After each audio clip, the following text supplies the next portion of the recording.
40 Racewear, makers of the ultimate sim racing shoes and custom apparel designed for sim racing by sim racers. 40 racing shoes are engineered to connect racers to the pedals in a way no other racing shoe can, all the while giving you the comfort needed to complete those double and triple stints. Visit 40racewear.com and check out the latest sim racing products that let you connect to your sim.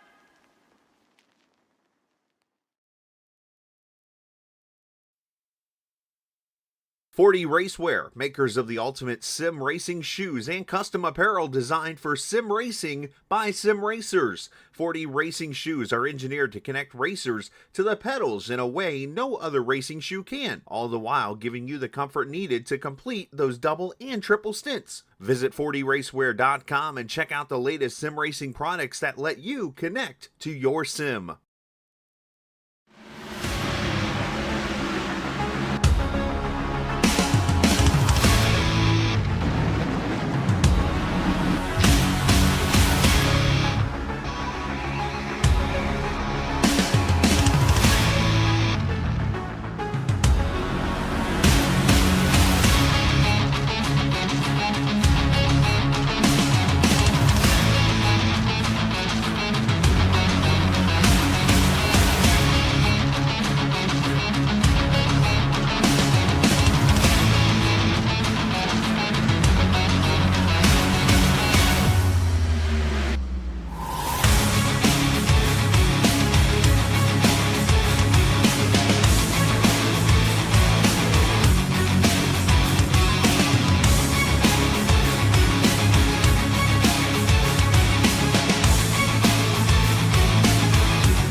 Forty Racewear, makers of the ultimate sim racing shoes and custom apparel designed for sim racing by sim racers. 40 racing shoes are engineered to connect racers to the pedals in a way no other racing shoe can, all the while giving you the comfort needed to complete those double and triple stints. Visit 40racewear.com and check out the latest sim racing products that let you connect to your sim.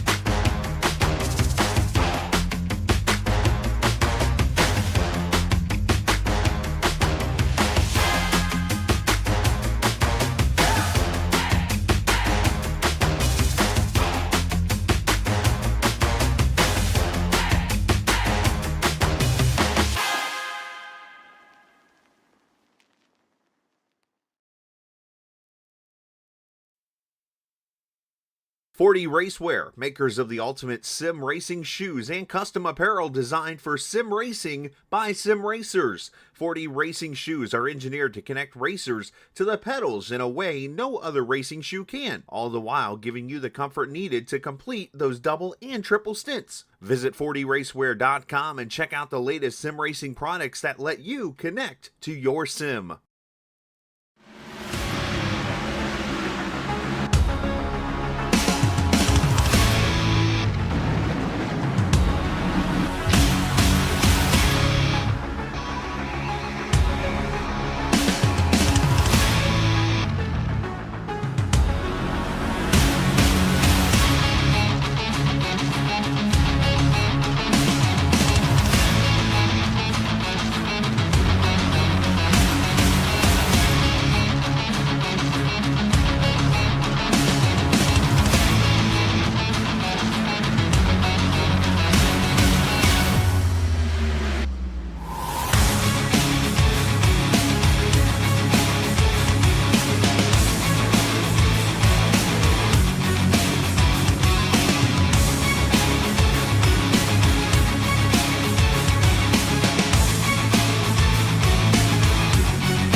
40 Racewear, makers of the ultimate sim racing shoes and custom apparel designed for sim racing by sim racers. 40 racing shoes are engineered to connect racers to the pedals in a way no other racing shoe can, all the while giving you the comfort needed to complete those double and triple stints. Visit 40racewear.com and check out the latest sim racing products that let you connect to your sim. All right, good evening, everyone. Welcome to Green White Checkered TV, where tonight we have the Area 51 Tuesday IndyCar Series here tonight at Las Vegas Motor Speedway. As drivers at the moment putting down their qualifying laps. 2 weeks ago, we were at the flat oval of New Hampshire Motor Speedway, and we got a few more cars here tonight, so should be a good show tonight. We got a couple of guys that were out and about the 2 weeks ago, so Craig is back as well as Hugo. Glad to have them back out on track. So see the lovely track there from the blimp view. And so last week though, big win though, Gary Laverne getting his first ever Area 51 win over here, and then Ryan Kelly as well. Great finish for him in that race as well. As definitely a staple of the oval side of things, but getting more and more, just to me, more and more impressive over the course of the season.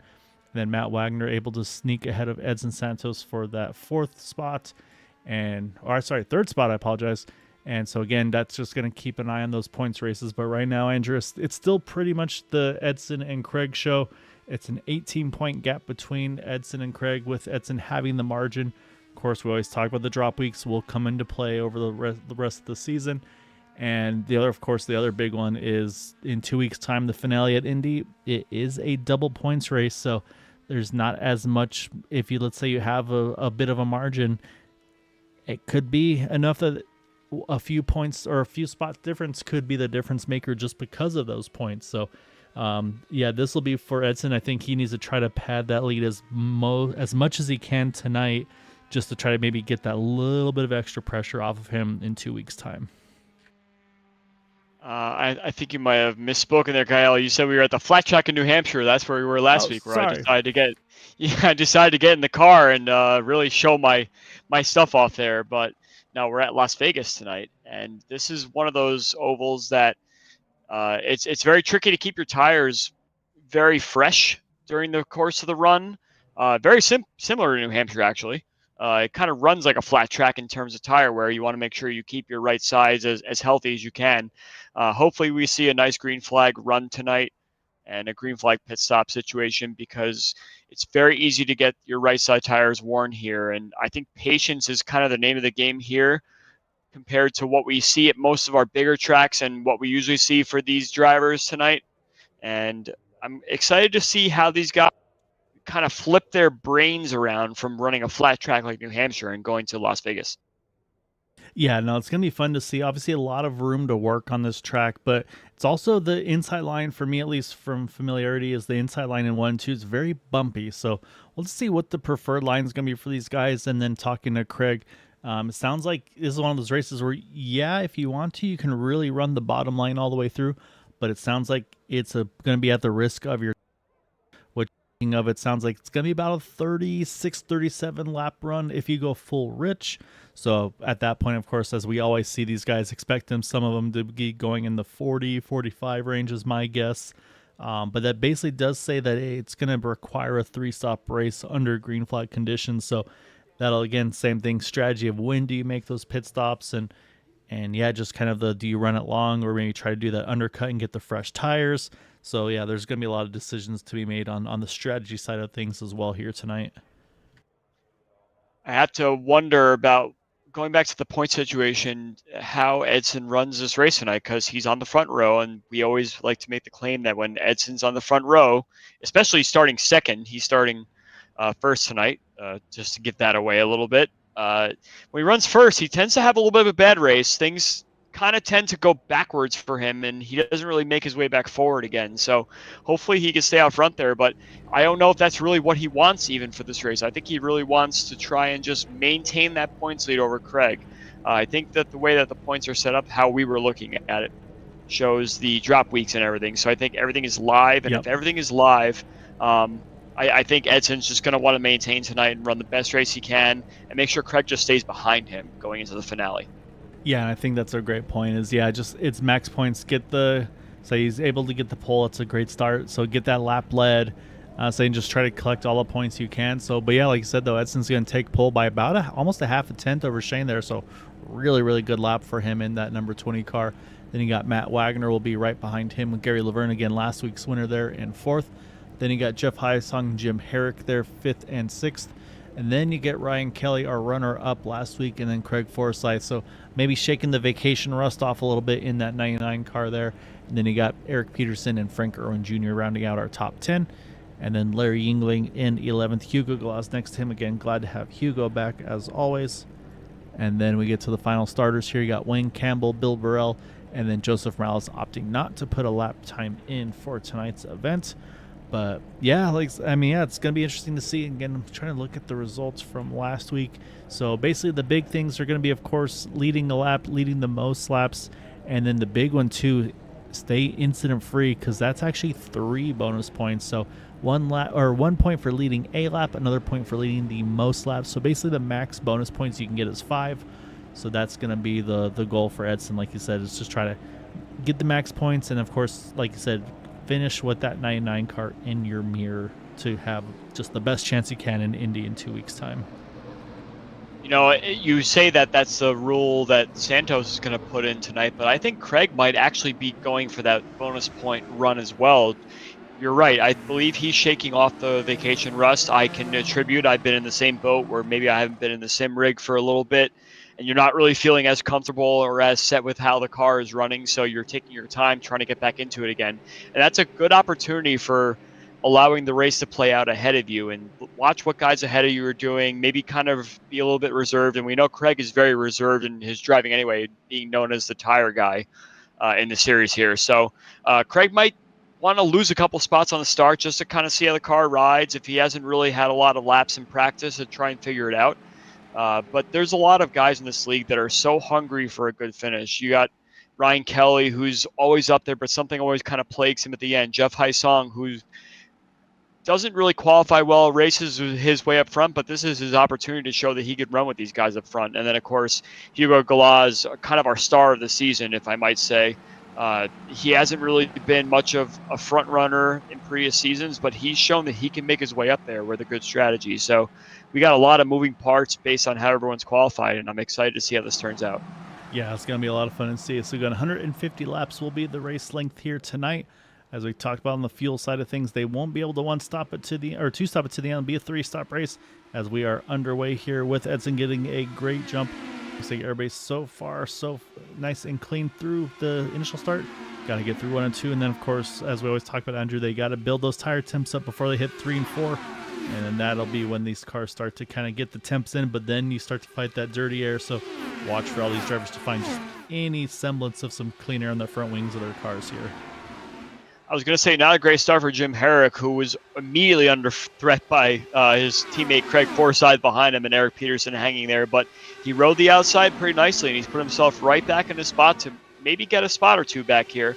But as you mentioned, it's kind of tire warm-up time right now, and we're going to start to see some moves happen and the dirty air start to take effect as we get going here. Gary kind of shoved himself a little bit on the inside of Matt Wagner there and put Matt Wagner back, but Gary's picked up a couple spots here on this lap. Yeah, so far the big climber, like I said, Gary up those 2 spots after, again, last week's big win for him. And then the other one right behind him, same thing, runner-up last week, is Ryan Kelly in that number 33 car. He's now up 3 spots at the moment, trying to work on 4 spots there on the inside line. So yeah, so some of these guys, like you said, maybe trying to take it a little easy. But then other ones just, again, they're going to say, you know what, let me get that track position right now as we start off here. But what was fun to see there, well, it was actually, I was watching the fastest lap of the race. And again, just with the pack racing you have, it goes to, at the moment, to Bill Burrell, who's just kind of, I think the same thing, kind of in cruise control, just kind of see what's going on around him. But that draft just pulling that car, again, that's where you get those big lap times here and there. So yeah, right now it looks like Hugo's able to pretty much control the race right now. You can see both lanes just trying to see where they need to go. You'll get that draft in the straights, and then everybody seems to try to fan out a little bit through the turns here. I think it's a lot of fun to watch turn 1 and 2 in particular, because the bottom line is really the preferred line, but once the dirty air hits down there, it's really hard to make any ground. So turn 3 and 4 is really where you're going to see a lot of the passing tonight, I believe. I didn't get a chance to race with the setup, but that's typically how it works at Las Vegas. And if you get to the bottom as fast as you can, that's pretty much where your optimal line is going to be. But if everyone's down there, you're going to have to find another way to get around. I've actually been watching Craig to see if he's really trying to move his way forward or actually trying to save his tires a little bit. And it actually looks like he's trying to move forward as best he can, but there's just not any path for him to get through there. He's still sitting back here in, what is this, 9th place, 8th, 9th place or so? Yep. And he's not really able to make his way forward yet. So this is the opportunity to play with the fuel mixture, play with your entry lines, exit lines, try and save those tires for later on in the run. Yeah, saying he's right in a pack of guys that he knows well and trusts. So I say he's got Jeff Hysong's right there, not too far away from him, Shane Coker, Larry Yingling. So it's like he's familiar with a lot of these guys, but yeah, right now, really the one that's been dropping is that green car in the inside lane of Shane Coker. Started in the 2nd spot, dropped now back to the 9th position. So again, maybe a fuel save thing, just maybe doesn't want to try to push those tires too early. So there's a lot of debate also there about how soon is too soon to really start using your stuff up. So, but yeah, you mentioned though, Craig, again, he was kind of a net -1 from where he qualified, and about a lap later now he's already up to +3 from where he started. So everybody else is, like you said, everybody's just rolling the bottom, and Craig's thinking, all right, well, you guys go fuel save. I'm actually going to start to get a little aggressive here. And so he's already worked his way up now into the top 5. Just, a lap and a half ago, he was about 5 spots further back, if not more. Yeah, he was closer to the 10th place spot there. But this is going to be definitely a race that Craig is not very comfortable with. He's usually used to just kind of waiting for things to come his way. But when you're in a championship battle, you can't just sit around and hope that everyone around you self-destructs. So I think this is definitely an opportunity to show the audience what Craig really can do and what he's capable of, rather than waiting for him to show up later in the race. So he's side by side for the lead right now. It's going to be very, very tough to pass on the outside this early in the stint. We'll have to see if that changes later on once the tires start to wear. But he's in position now to keep himself out of trouble for any possible issues that may arise around 6th, 7th, 8th, 9th, 10th or so where he was running before. Yeah, so mid-pack's definitely a scary spot to be. And you can see there he does get just that nose ahead entering turn 3. But, of course, that short distance out of through 3 and 4 makes a difference here. So it's going to be pretty much a drag at the line. I think Craig may have got that lap at the line there, so possibly a bonus point to the 99 car there. So it shows, again, like you said, it can be done. May not clear the 20 car, but if you can just knock that bonus point, get that one thing away already. But, of course, the problem is gets a lap led, but if Edson's able to lead the most, then there goes that extra bonus point there for him. But this is I'm watching here to see, and I'm actually surprised. Craig had a window there. I don't know if you noticed that, Andrew. He could have slotted right in front of the 34 of Gary Laverne, but he opted to keep the clean air on that front wing of the 99 car, stay on the outside of Edson. And again, talked about track temperatures are going to be high. Is this maybe a thing to have to keep Edson pinned to the bottom here, make him burn those tires off, or maybe that makes that car a little bit more unsettled in those closing stages of this fuel run? I think at this point in the stint, you're really focusing on trying to see what you could do on the outside line. So as you were mentioning, there was an opportunity for him to take that bottom line there, but he's been running the top most of this run so far. So that's what he's used to. If you go back on the bottom and try and run down there and do the whole same fuel save situation that everybody was doing on the bottom line there, then you're kind of ruining your own style, your own flow and everything. Once you get into a rhythm, it's very hard to break it. So I think he's trying the outside to see if he could possibly do a run out there. It's still a little early for the tires to be worn enough to really make the move, but I think there's just a lot of experimentation for all the outside line drivers right now to see what they could do out there. But eventually that bottom line is going to win, and you're going to have to try and get back in line somewhere to not lose a spot. As we see, actually a lot of the top 7 or 8 right now are picking that bottom line, and they're going to just go into a fuel save mode. And it's going to take a lot of mojo to try and get out there to make up any spots, especially when there's no room on the bottom for you to slot back in again. Yeah, I saw Craig right there, like you said, rolling back there. Looked like maybe just going fuel save mode. Maybe tried to catch Edson napping there a little bit too. Said, all right, let me try to get that big run here. He's going to jump to the top again. That time I can tell you from what I saw timing and scoring-wise, he will grab that lap led in the 99 car. Not 100% sure if he got the previous one, but now you see again he tucks right back in here. So Not sure if this is maybe a fuel thing for Craig, and again making sure he got that lap led versus the previous one. But yeah, so like I said, I'm pretty sure on that one this time he did get that lap. So what I'm wondering, like you mentioned though, the kind of the train we have on the inside line here, we always talk about it. All right, they can go 37 laps on fuel, but the real question is how far can they go past that? So again, I don't think it's feasibly possible to try to run a 50 lap fuel stint to try to cut that pit stop out. Somebody could try it, sure, but I don't know. I mean, how many laps could you save in a draft situation like this with full map 5, Andrew? I don't know if you've been in this situation, how much you've been able to gain from maybe a full map 1 to a full draft map 5 situation. Yeah, it all depends on how hot the track is, because the hotter it is, the more spread out you'll get, and the more you're desperately trying to hang on to that car ahead of you. So I think that if you're just sitting in the draft, you could probably save up to 2, maybe 3 laps more than the cars ahead of you. Especially on a flat-footed track like this, it's very hard to keep the momentum to stay in the draft to do that. So I think it's possible to save 3 laps, but it's more realistically probably 2 laps compared to everybody else that's running behind you in a more draft situation. And as we see now, pretty much the whole field is single file for the most part. We're not really running that too wide situation anymore. And Craig is going to be one of those cars that's wasted his tires the most. So if he's able to stick up there, he's going to be able to stick up there. But a lot of these guys sitting behind him are going to have a hard time trying to hold on to the pack unless they find a little bit cleaner in the corners, which just seems to be happening right now. I'd venture to guess that there's not a lot of fuel saving happening right now, just based on how spread out the cars are. But at any moment, someone's going to pop out of line and try and pick up a few spots. Yeah, and right now, it seems like there's a little bit of that being eyeballed here. I think Matt Wagner, let's say right on cue here, jumping over to that number 6 car. I think he's decided that he's ready to get going a little bit further here. You can see he's worked his way now up to Ryan Kelly and around him, working on Gary Laverne here as well.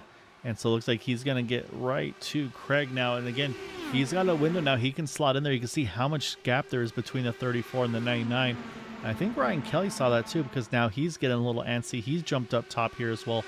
So yeah, so like I said, maybe some of these guys, maybe they've been putting a little bit too much wheel input, things like that. Maybe starting to get those cars upset, because again, we are over halfway through the scheduled fuel run.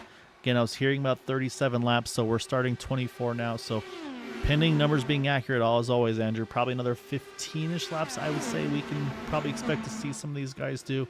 So yeah, so this is again about the second half of that fuel run. So it'll be interesting to see if we see any changes, but definitely a lot more motion now going on in this second pack as well here. I'm seeing a lot of guys kind of start to jump to that second, third lane. Almost really nobody there I was watching was on that white line through 3 and 4 on that second half of the pack. I'm actually trying to figure out what the general flow of these cars are up here, actually, because it seems like there's like some fuel saving happening, and then they change their mind for a little bit. The lap times are actually reflecting that as well. They're kind of going a little faster, a little slower.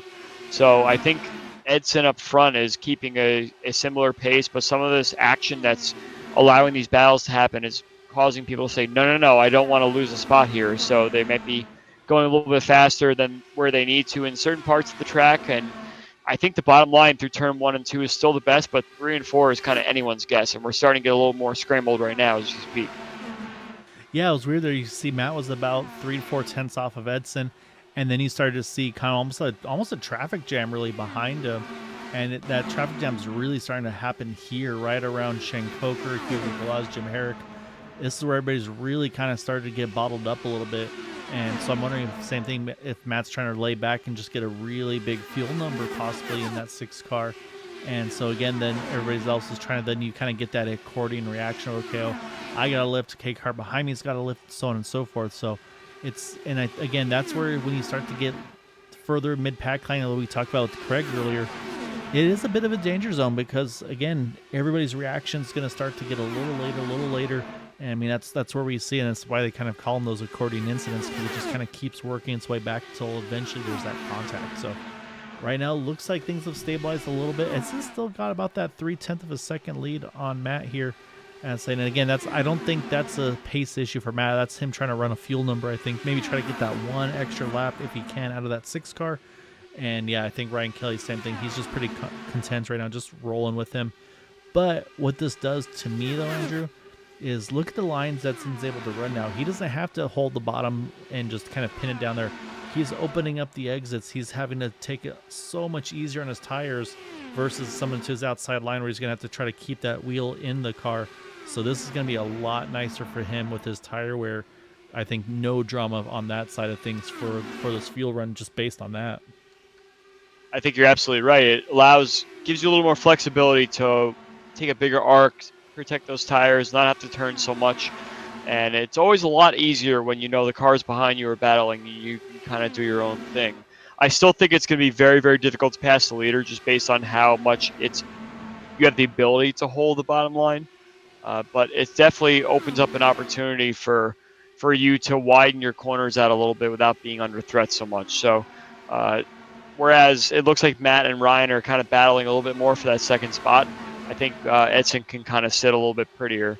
I am starting to notice that these cars are getting a little bit wider out of turn 4, which either could mean the tires are going or they're starting to get a little more feisty, trying to pick up some spots right before the pit stop here. Yeah, that's actually a really good point. And yeah, it's hard to tell sometimes if it's a grip issue or if it's just everybody starting, like said, hey, I want to be able to pit from 5th instead of from 8th kind of a thing. And then same thing goes as well for, again, right now, we've got everybody still in the main pack. However, it's about a 2.5 second gap from the front car to the back car. So if you're in that back half, any mistake you have is just going to amplify it because you're already at a second and a half deficit. So that's another thing these guys are going to have to be aware of. And yeah, here you go. You see Ryan Kelly's just thinking about trying to peek to the inside of Matt Wagner there. And they thought about 3 wide, decided not to. But Craig, same thing. He's decided to get back going again. You can see also now Shane Coker, he started to pick up the pace back in that 32. I talked about him dropping back early. And so I talked about the tire saving. Maybe that's say he said, all right, I did all my saving now. Let's go. And same thing, Larry Yingling. He was pretty much one of the last cars in that main pack. He's thrown himself into the front of this pack as well. So I think some strategies of being aggressive up front early, save your tires, see how hard you can push later in the run here. So we're seeing now it's getting very dicey up front here, Andrew. Well, this is exactly what we were talking about in the pre-race. This is the time of the race where your tire saving is really going to pay off if it actually manifested itself at all. And we're back to the 2x2x2x2 again. So it's go time now. Another thing I wanted to mention as we get closer to these pit stops is this was mentioned in the driver's briefing pre-race that these intermediate 1.5 mile tracks tend to be very, very dangerous when it comes to pit entries. So it's just hoping that these guys call out their pit entries and making sure that they keep that bottom lane open for anybody that wants to pit to ensure that we have these green flag pit stops successfully. And those are always the most fun part of these, is trying to see who gets on and off pit lane the best. And we're drawing very much closer to it now. We're probably within 5 or 6 laps or so. Yeah, and so based on what we're seeing, I mean, Edson, I would fully expect to be the first one on the pit road. He's led pretty much the entire race. I'm sure he's trying to save a little bit of fuel here and there, but he's had no draft. I think I saw Peterson maybe just get a little kiss of the wall off too there. I was just watching it. It's very, very slight touch of anything, so no harm there. But he's maintained his gap. Oh, it actually looks like a little bit of connectivity issue now as well. I'm watching him, and so you can see the car blink. So that actually may have been what the little puff of dust we saw wasn't him. It was actually maybe a connection. But I was peeking over at Mark Murphy. He's saying what Wagner needs to do right now in that 6 car is he needs to release the anchor. So yeah, so I think Mark's is seeing some sandbags still sitting in that number Edson's 6 car. Coming in. All right, here we go. Little lockup that is nice and clean and safe. That's a big step for him. Now this is where he starts to sweat some bullets though, Andrew, because now he's got to say, all right, I need everybody else to come in and pit and have a clean in and out, because I do not want to get trapped a lap down, lose all my track position. So now we'll see who's going to be the next to blink here in this lead pack here. I think, like I was mentioning before, I think it's going to be 2 laps, might be 3 if we get very lucky, but trying to see if anyone's motioning or calling in for their next pit stop. But yeah, we're going to start this really going in pretty fast here. I think Craig might be the next one coming in. Yeah, I think Craig's going to have to probably come in pretty soon. Edson is rolling off track now, so he's building up speed, so he is a lap down. Again, though, that's expected through the pit stop cycle, so we'll see if Craig's going to be the next to blink in that 99. And yep, here he comes as well. He's going to hustle that thing down. And that's an aggressive entry. You can see there was definitely a lot more speed carried in there to the cone than we saw for Edson. It's the risk reward, though. Craig's got to hope that he didn't get a little too hot on entry, so we'll wait and see on that one. But up front, though, we got Matt Wagner, Shane Coker having a great battle here for that top spot. And they've actually gapped Gary Laverne a little bit as well. And actually, I say here comes Shane in that number 32. Same thing, looks like nice and clean there for him. Actually, this is really benefiting Matt Wagner quite a bit because everybody that's been on the low side is kind of biled up everyone behind. Kind of what I was mentioning before, how difficult it is to get onto the pit entry. It's kind of become one of those things where you can't really get high if you're 2x2, so it just kind of piles everybody up. Looks like Matt's coming in, Larry's coming in, Eric is coming. Oh my God! I think Peterson might get a penalty for that one. Yeah, there looked to be a cone there, unfortunately. We'll take. I think actually run back here. We'll take a look at that pit entry for Eric here. Pick up the speed here. Oh yeah, he had to jump. This was a. Hey, I'd rather miss my entry than kill a driver there. So one of those situations of, unfortunately, being nice didn't quite. We'll wait and see. Maybe we'll get proven wrong. No, the answer is no. We were not proven wrong. Unfortunately, he is sitting on pit road. Some are hiding behind all those things that doesn't want to show me. However, we've got a bunch of cars now in as well. You got Ryan Kelly, Gary Laverne, Jeff Heisong's in as well. So a good chunk of it. So the only two now that have been stretching it a bunch here are these two here that are going to hit pit road now, coming to 45. That's going to be Wayne Campbell, Jim Herrick. So we'll wait for them to cycle through. But what should happen is it looks like this lead is, at the moment, going to cycle around to Craig Forsyth getting ahead of Edson Santos. Matt Wagner's right there with him. So, again, we got to let everybody fully build speed back up here. But at the moment, it looks like Craig may have won that race in and out of pit road. And, oh, we got trouble in the backstretch, though. Oh, it's Hugo around backwards. Caution is out. And so that is going to throw a caution right in the middle of pit cycles. That could be huge for these two guys right here, because I believe they should cycle out in the lead. If I'll say iRacing's always a little iffy on this one. Depending on when the caution comes out, will they be ahead of the pace car or tail on along this line? So I want to watch these two here, the 42 and the 40. They should cycle right here in 1 and 2. Just got to wait and see for them to build speed back up. But these might be our top two here with that long fuel run there.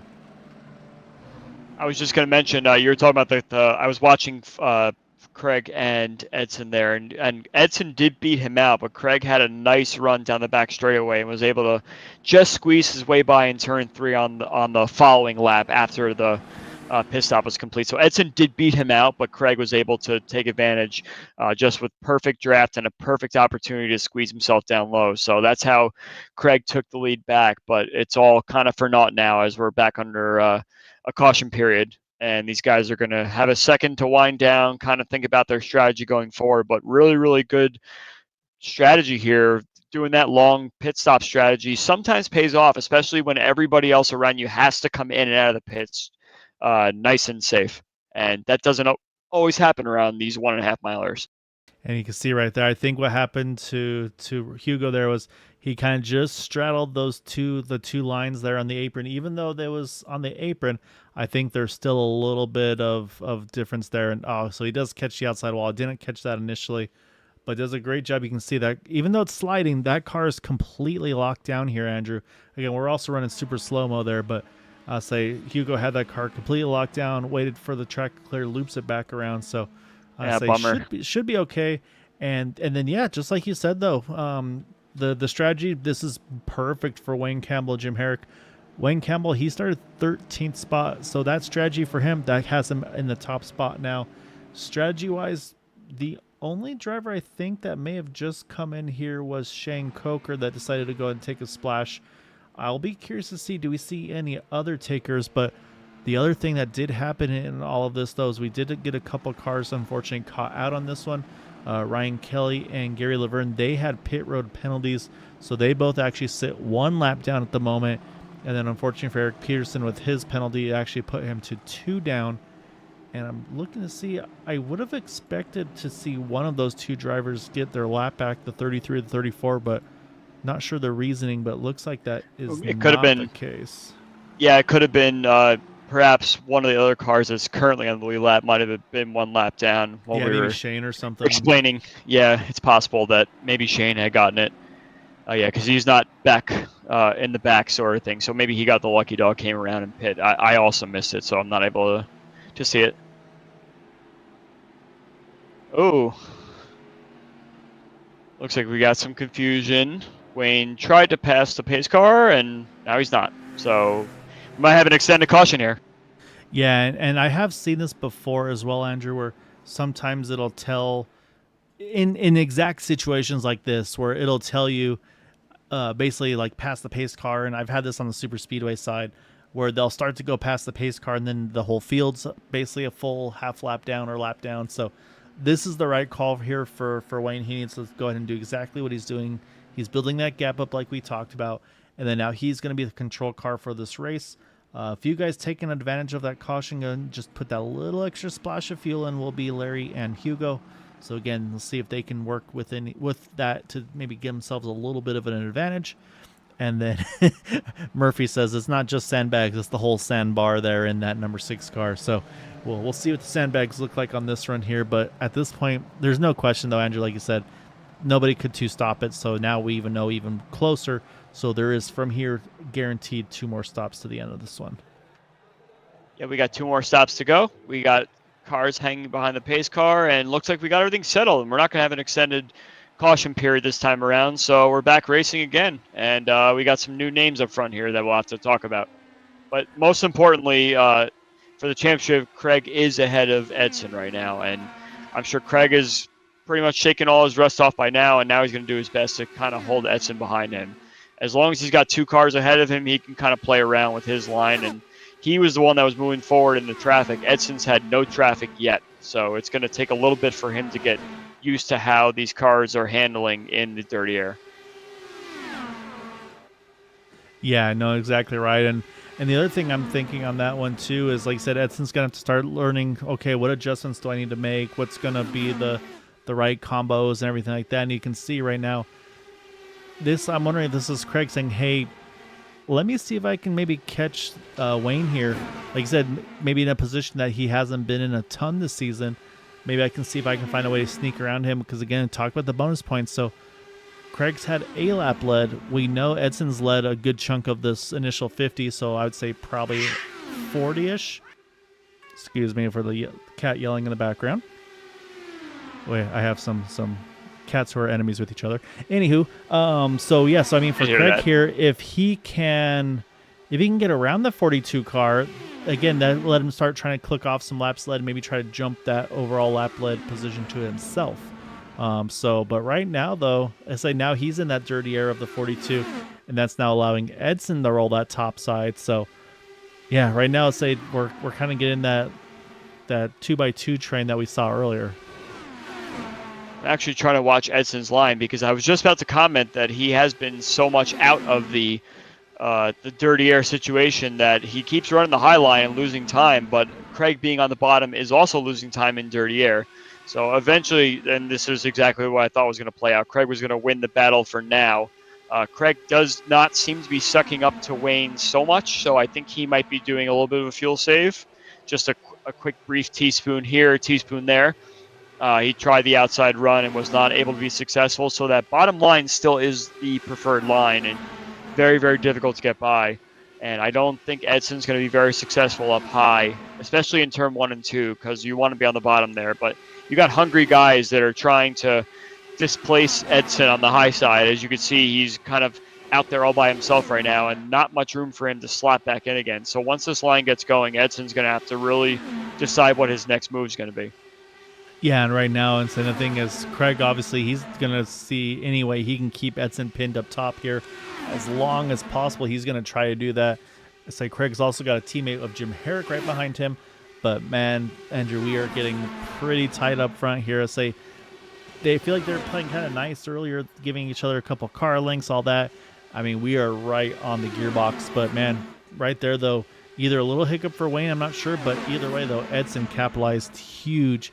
That's a big, big win there for that 20 car to get back to the lead, get back to the inside line where he was at the beginning of this race, and start to click off more laps led. Yeah, what happened there was I don't think Wayne really had a good decision of what line he wanted to run down the back straightaway, and it kind of maybe just shifted a little too much left and right, and that was all Edson needed to get the overlap through turn 3 and 4 there. So Edson was able to kind of sneak by and down the front straightaway. He was getting that kind of arrow push or the arrow beach ball effect going, and he was able to kind of sift right ahead of Wayne there and took the lead. So Craig got boxed in, unfortunately, but I don't think Craig did anything wrong necessarily. He was kind of committed to where he was committed from, but you could definitely tell that Wayne is a little bit uncomfortable running up at the front right now, whether it be just not really sure what the lines are or how to affect the dirty air with the tools in the car, because he's losing a little bit to Edson right now, and Craig is losing a little bit as well. But that bottom line is going to play out eventually, and you're going to see these guys use that bottom line to their advantage. Yeah, I've seen a couple times where, again, just from my unprofessional kind of where I'm seeing it, there's a few spots, like you said, where he just looks a little uncomfortable. But at the same time, though, this is the best way to learn is you got to throw yourself in the middle of this. If you're just kind of riding the back and just kind of trying to stay away from everything, you're never going to get better. You got to kind of throw yourself in the mess. And Absolutely. It's scary to do, but it's also the best thing to do. So, yeah, no, I think this is great stuff for Wayne. And I was saying, you were mentioning the battle a little earlier. I feel like this is a perfect segue because we had the Onyx Racing League. They want this thing to go caution free to the end because they need that 6 car on the battlefield. There's a certain game that involves a battlefield and may or may not be the number 6 at the end of it. So someone needs Matt on the battlefield with them. And then our boy Wayne Campbell, our boy Mark Murphy, though, Andrew, he's got another one for you. So the question is, who do you think would win in a race between Santos, Forsyth, Wagner, and DeBeers? That's a good question, actually. I'm going to go with Forsyth all day on that one. Not going with DeBeers? Not familiar necessarily with who that is, so I'm going to have to go with people I know. I wasn't sure if there's maybe a football reference that you two had an inside joke with. So, well, Mark will chime in. He'll give us more insight on that one. But yeah, I might get left my pants down there. So we'll have to see what happens. That said, there's a very, very good chance that we'll have a race between Santos, Forsyth, and Wagner in this one.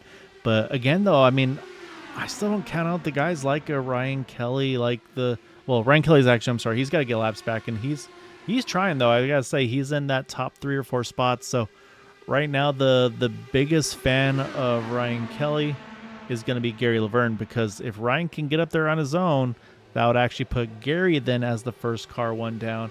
And then Peterson's doing the same, though. Peterson's getting aggressive. He's, hey, if I can unlap myself, I can go from 2 to 1 down. So there's a lot of strategies being unfolding here with not just the guys in the lead lap, but also the lap down cars as well. So it's really fun to kind of see as those pan out what the right call is going to be. So that said, Andrew, again, these guys pitted all around that 38 to, Edson was 38. Then it was Craig at 40. So right now, once again, though, it's going to be Edson as things run. He'll be by far the earliest to pit once more.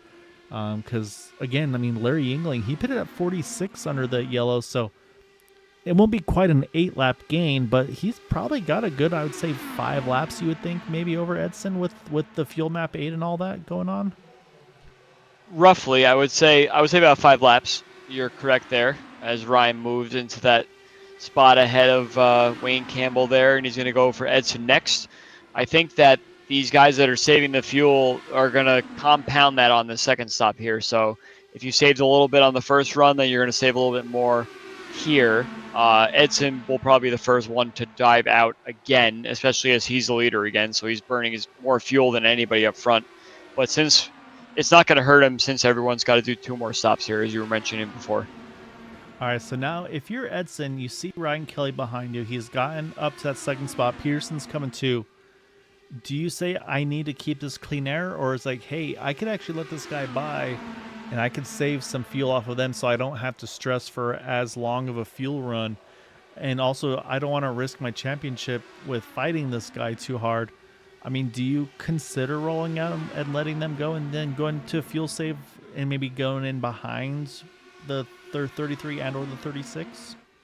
It's a good thought, but at the same time, you know that you can hug the white line and you want as much clean air as possible. Plus, everybody has to do 2 more stops. So you're not really hurting yourself by quote unquote battling the guy that's behind you. There's the car that may not have the run that you think to get by you. I think the clean air is probably the preferable situation here. Although I don't see really a harm in either situation unfolding, really. Yeah, I'll be curious to see him again. He's holding the inside line extremely well right now, so not really giving any opportunity for Ryan there or for Eric to do anything with it. But like I said, it's an extra thing for him to kind of have to watch in his mirror. So, and again, for Ryan here, this is the same thing. It's not where he wants to be in the race, but this is also, again, really good practice for him saying, okay, if I'm second, I'm coming to the closing stages of the race. What do I need to do to get ahead of that 20 car when it counts for the start-finish line? So those are those little things that may not be used right now, but it's something you can put kind of in your playbook in the future as well. As I'm sure, again, as Mark Murphy would know, I'm sure Mike Ditka's got quite the playbook for the Bears as well. So he's there's a lot of Bear stuff going on in the YouTube chat in case you're wondering. But yeah, so I'll be curious to see on that. But I'm really excited to see what Larry Yingling's got in store here because, again, he pitted at 46. Wayne Campbell's 44. I think those two are going to be pretty good on field, see how far they can go. So I really want to see what they can do with this, if they can keep that track position at the same time. So in peeking at them, though, look at Peterson, though. He's found his way around that number 33 car. So now Peterson's going to try to go from 2 down to 1 down. Again, had that little miscue in pit entry, try to make sure he didn't get into the back of another driver. And, man, look at those two almost bump drafting there through the tri-oval. Ryan Kelly all over that rear end of that 36. Well, before Peterson got that position on Ryan Kelly, I was going to say that Peterson's probably the biggest Ryan Kelly fan right now because you're saying, come on, let's go. Let's get that back because if you get your lap back, I also get mine. And if a caution were to come out, Gary gets the lucky dog, and then Eric is the last person that's left 1 lap down. So it'll all kind of work out if Eric was able to pull it off. But if he can somehow manage to get by Edson, then he goes to 1 lap down, gets a whole lap back if a caution were to come out, and then it's a similar result there. So Eric is really going to try hard here to get his lap back if he can. Yeah, no, and I think this is the right thing for Eric to do. It's like, you know what? Let me take the gamble now. Let me get aggressive, see if, like I said, if I can find a way to get around that 20 car. You also know that he's going to be pitting sooner than a lot of the field. So there's always, again, I mean, we saw that there. The caution that came out is during the pit stop cycle. So if Peterson can catch a break in a situation like that, that'd be exactly what he's looking for. So, and again, we talked about the fuel mileage. They pitted around 38 was Edson. They can go about 37-ish on fuel. So, again, bad math for me. Let's say that's pretty close here, Andrew. I feel like it's going to be right around that lap 80 mark or so, even with the yellows. So I would suspect we'll see that 20 car in pretty shortly. Going back to the leader letting the lapped cars by, I think if he were to let anybody by, it would be someone like Eric Peterson that's not a threat to come back on the lead lap and come battle him. So at some point during the run here, you may see Edson say, you know what, just go ahead, get 1 of your 2 laps back. I'm pitting soon anyway. It's not really going to hurt me if I give you 1 of your 2 laps back here. It's probably not going to happen, but it's good enough to talk about. Just putting yourself in the mindset of a leader, where he's kind of got the field at bay right now, and not really anyone able to challenge him. Ooh, we have someone in the grass over there. Yeah, Shane cut the wall off of 4, keeps it pointed straight. We should. Oh man, I was close to Bill Burrell. We will stay green. Let me jump back. We'll take one more look at this here. And so you can see there, he's just going to get the full dirty air here off of Jim Herrick. And he's just going to kind of ricochet off the wall. So, but then, I mean, he was top 5-ish there because here's Matt Wagner right across the front wing of Wagner there. So, you know, Wagner had just kind of a little bit of a scare there. But then, yeah, able to hang on to it, kept it pointing in the right direction. It's going to have some damage for sure. You can see, I can see that crinkle that you've always talked about. So a little bit of damage there. So, but again, we do stay green. So green flag pit stop. Edson's coming in. So here you go. This will be the first one. Look at Craig now. He's worked his way up to second. And here you go. Edson's got to try to get all he can here. He saw that he got jumped last time by Craig. Again, I think he gave up a little bit there. But either way, though, still a great job by him. So now, yeah, I say now if you're Peterson, I think you're doing exactly what you talked about now. He's got to probably protect. He's opening the door there. He's got to be careful. Craig will take that spot if he doesn't close it. Craig can't risk anything right now because he knows he's in that battle with Edson. So although Eric is a little bit of an annoyance to him right now, this is exactly what you're talking about, kind of unfolding backwards where the leader is now stuck behind dirty air and not able to really get by the car up ahead. Eric is in the best spot to get his lap back right now. So if he's able to hold this lead, that's exactly what he needs. And now Ryan Kelly's back here going, come on, I want a chance to get this as well, even though he would be the lucky dog should a caution come out right now. Yeah, exactly right. You can see Craig now, and I'm sure it's the same thing. He's probably watching lap times right now between himself as well as the number 20 of Edson Santos, who has had a clean in and out lap. So that's no problem there. And he is in complete clean air right now. So right now Craig's having to work. I'll say once Edson gets fully up to speed, I'll try to do a lap comparison for the two of them. But right now, like I said, Edson's still kind of building speed up here. As there you go, Craig will clear that 36 car. Not sure if that was Peterson just being like, okay, I won't fight you too hard. But either way, though, that does put him now in that clean air like we talked about. And then Edson, I think, just got a full up to speed lap. And yeah, he ran a 25.29. Craig ran a 25.50. So 0.2 of a second quicker for Edson there with what was going on. Matt Wagner's just hopped into the pit road there too. Nice aggressive entry for him. So again, now Craig's just got to try to get all he can. So it was a 25.43 that time. Edson was a 25.29 the previous time around for him. So right now it's kind of going Edson's way. Oh, big entry for Craig here. Wow, that was a very, very dicey pit entry for Craig, and he had to do it because he knew that he lost probably a little bit of time sitting behind Eric there, but Craig has safely made it into the pit lane, and let's see how close it is on the pit out. Yeah, Peterson also, he was right there with him, so I think those guys both had a great in and out there. So we'll see Ryan Kelly, he's jumping on the pit road too. He went as far as he could. Didn't get the caution he was hoping for. Larry Yingling's already rolling. So here goes Craig, here goes Peterson, all out together. Where is Edson? There he is. There's Matt Wagner. He's right in that tow as well. So they are going to come out right together, I think, one more time. But I think, like you said, I think advantage is probably going to go Edson's way. But we'll see, though. Bill Burrell, could he steal some draft maybe for Craig?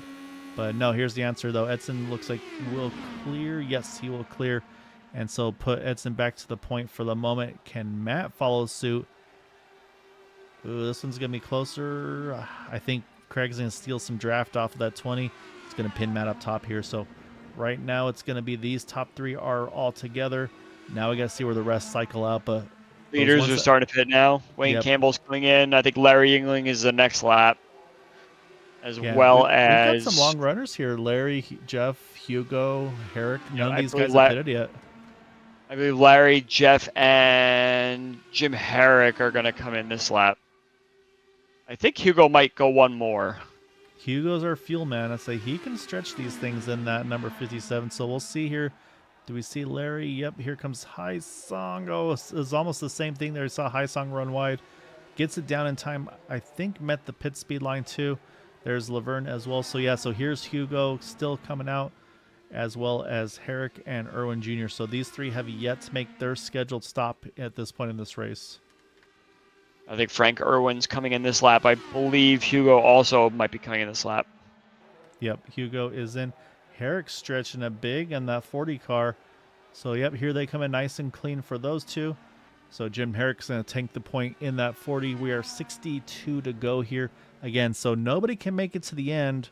So that's out of the question. And like I said, it's going to be fun to see the strategies once everything cycles through. But I can tell you is you've got Edson, Craig, Matt right on top of each other. And they might have a breakaway. We'll have to keep an eye. Here comes Jim Herrick. Looks like nice, clean entry for him. So that's going to cycle things back to these fellas right here. Forsyth, Santos, Wagner.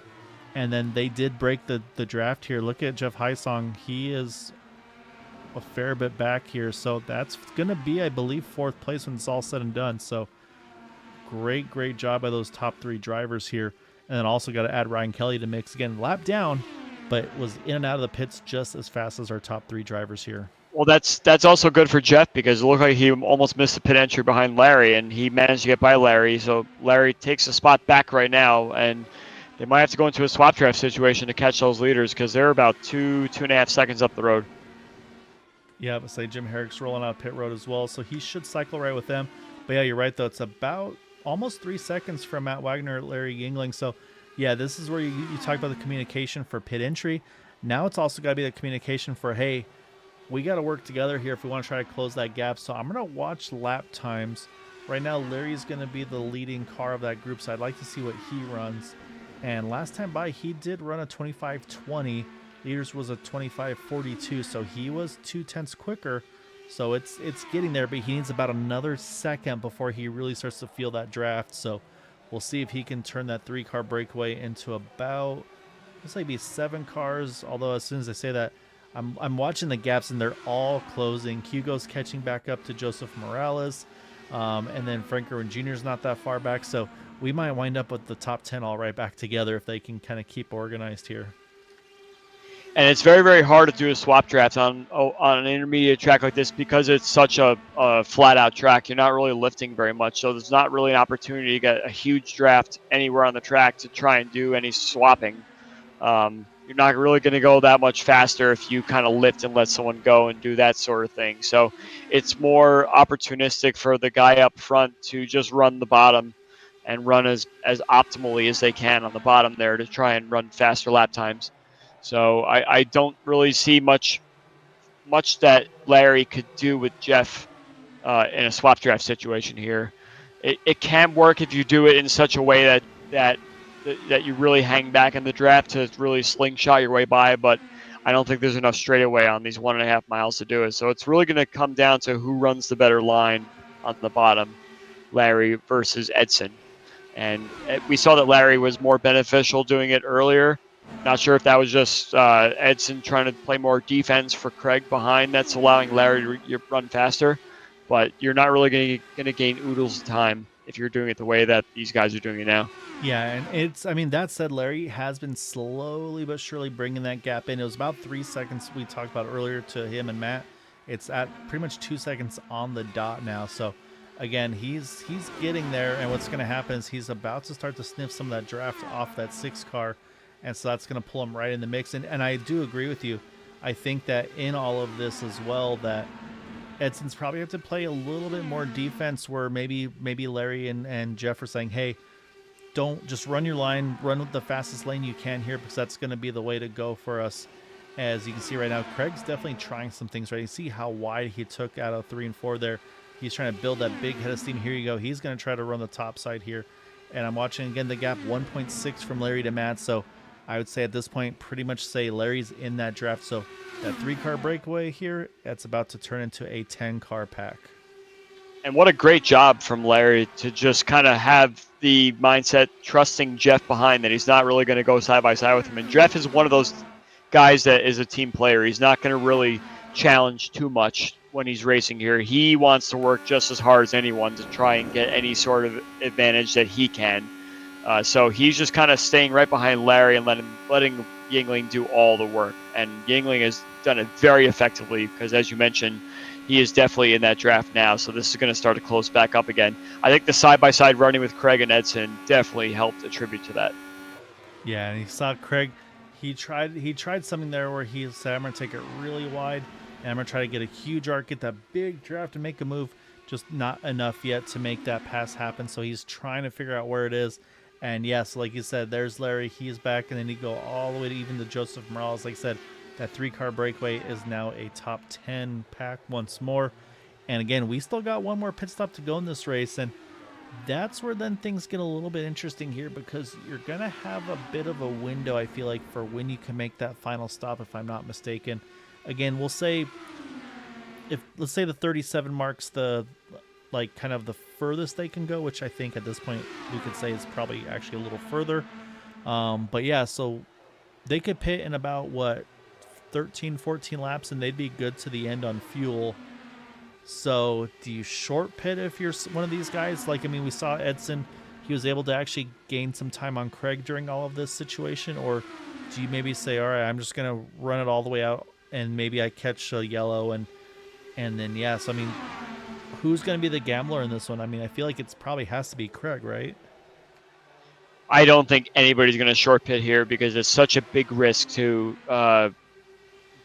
get stuck with a caution at any point during this pit cycle here. So I think everybody's going to run as long as they possibly can in order to prevent themselves from getting caught out by the yellow. But you're right. Somebody is going to do it. Someone's going to bite eventually and say, I want to come in now, because as you saw, you can run a single car such as Larry and catch a big pack and run much faster than sitting in a draft situation. So I bet you some guys do it, but I really can't see the majority of the cars that want to come in and do it. But once the dominoes start to fall, you're going to have to come in and do the pit stop. Yeah, and that's what I'm going to be curious to see is, yeah, who might blink first in all this. Because like you said, too, I mean, I'm looking at the lap times, and we're mid 25s right now. I mean, we're 25.50s or so. And then I look at Hugo, who was still catching those guys a bit. He had run a 25.20 the previous lap. Now he's in the pack. It was a 25.60. So I kind of lean on saying, again, looking for, then, okay, let me find someone by himself. Shane Coker is a 25.45 in that number 32 car. Let's see, it's a 25.20 for Bill Burrell. He's kind of starting to steal a little draft too. So there's a couple tenths to be had, it looks like, in that clean air. I don't know, man. I kind of like the idea of throwing a gamble. I don't know. Again, I don't know if you're the top two by any means you gamble. But again, maybe your guy's like, hey, I just want to win the race. So maybe a Larry Yingling, Jeff Hysong, or anybody in this main pack say, hey, let me gamble if I feel like I can get a really quick in and out on the entry and everything. Maybe you go for it. And then speaking of that as well, Andrew, we were talking about the pit lane in and out times.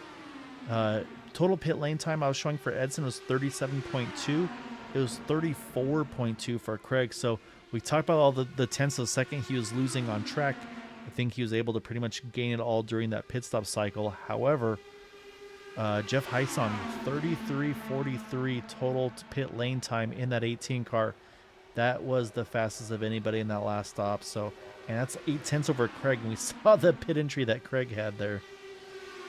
Well, that definitely explains why Jeff was somehow able to get by Larry, because of his botched entry, and Larry had a much cleaner entry. So definitely made it up in the box and on the way out and coming back onto the track again, and that's how he got that position. One thing we do know for sure is that one car that will not be saving and has to come in first is Edson, because he's been the first car every time. He is out front right now, not saving any fuel. Larry, Jeff, and the car, maybe just Larry and Jeff were running as hard as they possibly could, dragging the rest of the field to catch up to them. So Larry, Jeff, and Edson will not be stretching the field. Matt Wagner, on the other hand, has been just kind of chilling right behind Craig and Edson, knowing he can't really make up any spots. Ryan Kelly is really desperately trying to get back on the lead lap again, so Matt is saving fuel right now. And I almost wonder if he may be the one to say, I am not going to pass these guys on the track. I'm going to do it in the pit lane. So look for me, Matt Wagner, to be one of the early pitters to try and see if he can best the 2 cars ahead of him. Yeah, I'd love to see someone take the gamble. And you're right. And the other thing, is, of course, too, is for these guys that pitted later, they can also put a little bit less fuel in. I'd say they might still have to wait on tires. I don't know if it'll shorten this pit stop officially. But, I mean, it definitely gives them the best opportunity. And that's the other thing, too, is I'm watching Andrews. Edson pitted on lap 78. Then you go to Larry Yingling, Jeff Hysong. They pitted on 87. Hugo Glass was 88. Jim Herrick was 89. So, I mean, Herrick got an 11-lap margin over Edson. And, again, that's not even with any cautions, anything like that. So, he's basically netted 11 laps further on fuel than our leaders. So, that's 11 laps less fuel he's going to have to put in the tank of that car.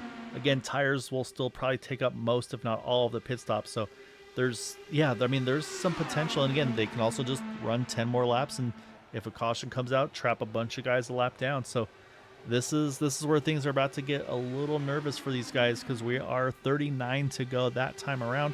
So pit window officially, I'm going to say, open in about 2 laps time. Again, I think we've seen everybody go past 37 laps, but just to play it safe, we'll say 37 to go. So pretty much 2 laps here, Andrew. Pits are open. Yeah, basically now do we see a road course stop, or they decide, okay, let's just pit as soon as we're in the window or not. So it's going to be interesting. Well, so much for my my estimation of 2 or 3 laps saving on the pits in the draft. It looks like if Jim is able to save 11 laps, that's 5 plus laps that you could save just by hanging in the draft. So definitely seems like a situation where the track is hot enough. It actually is a very hot track out here. I was checking earlier.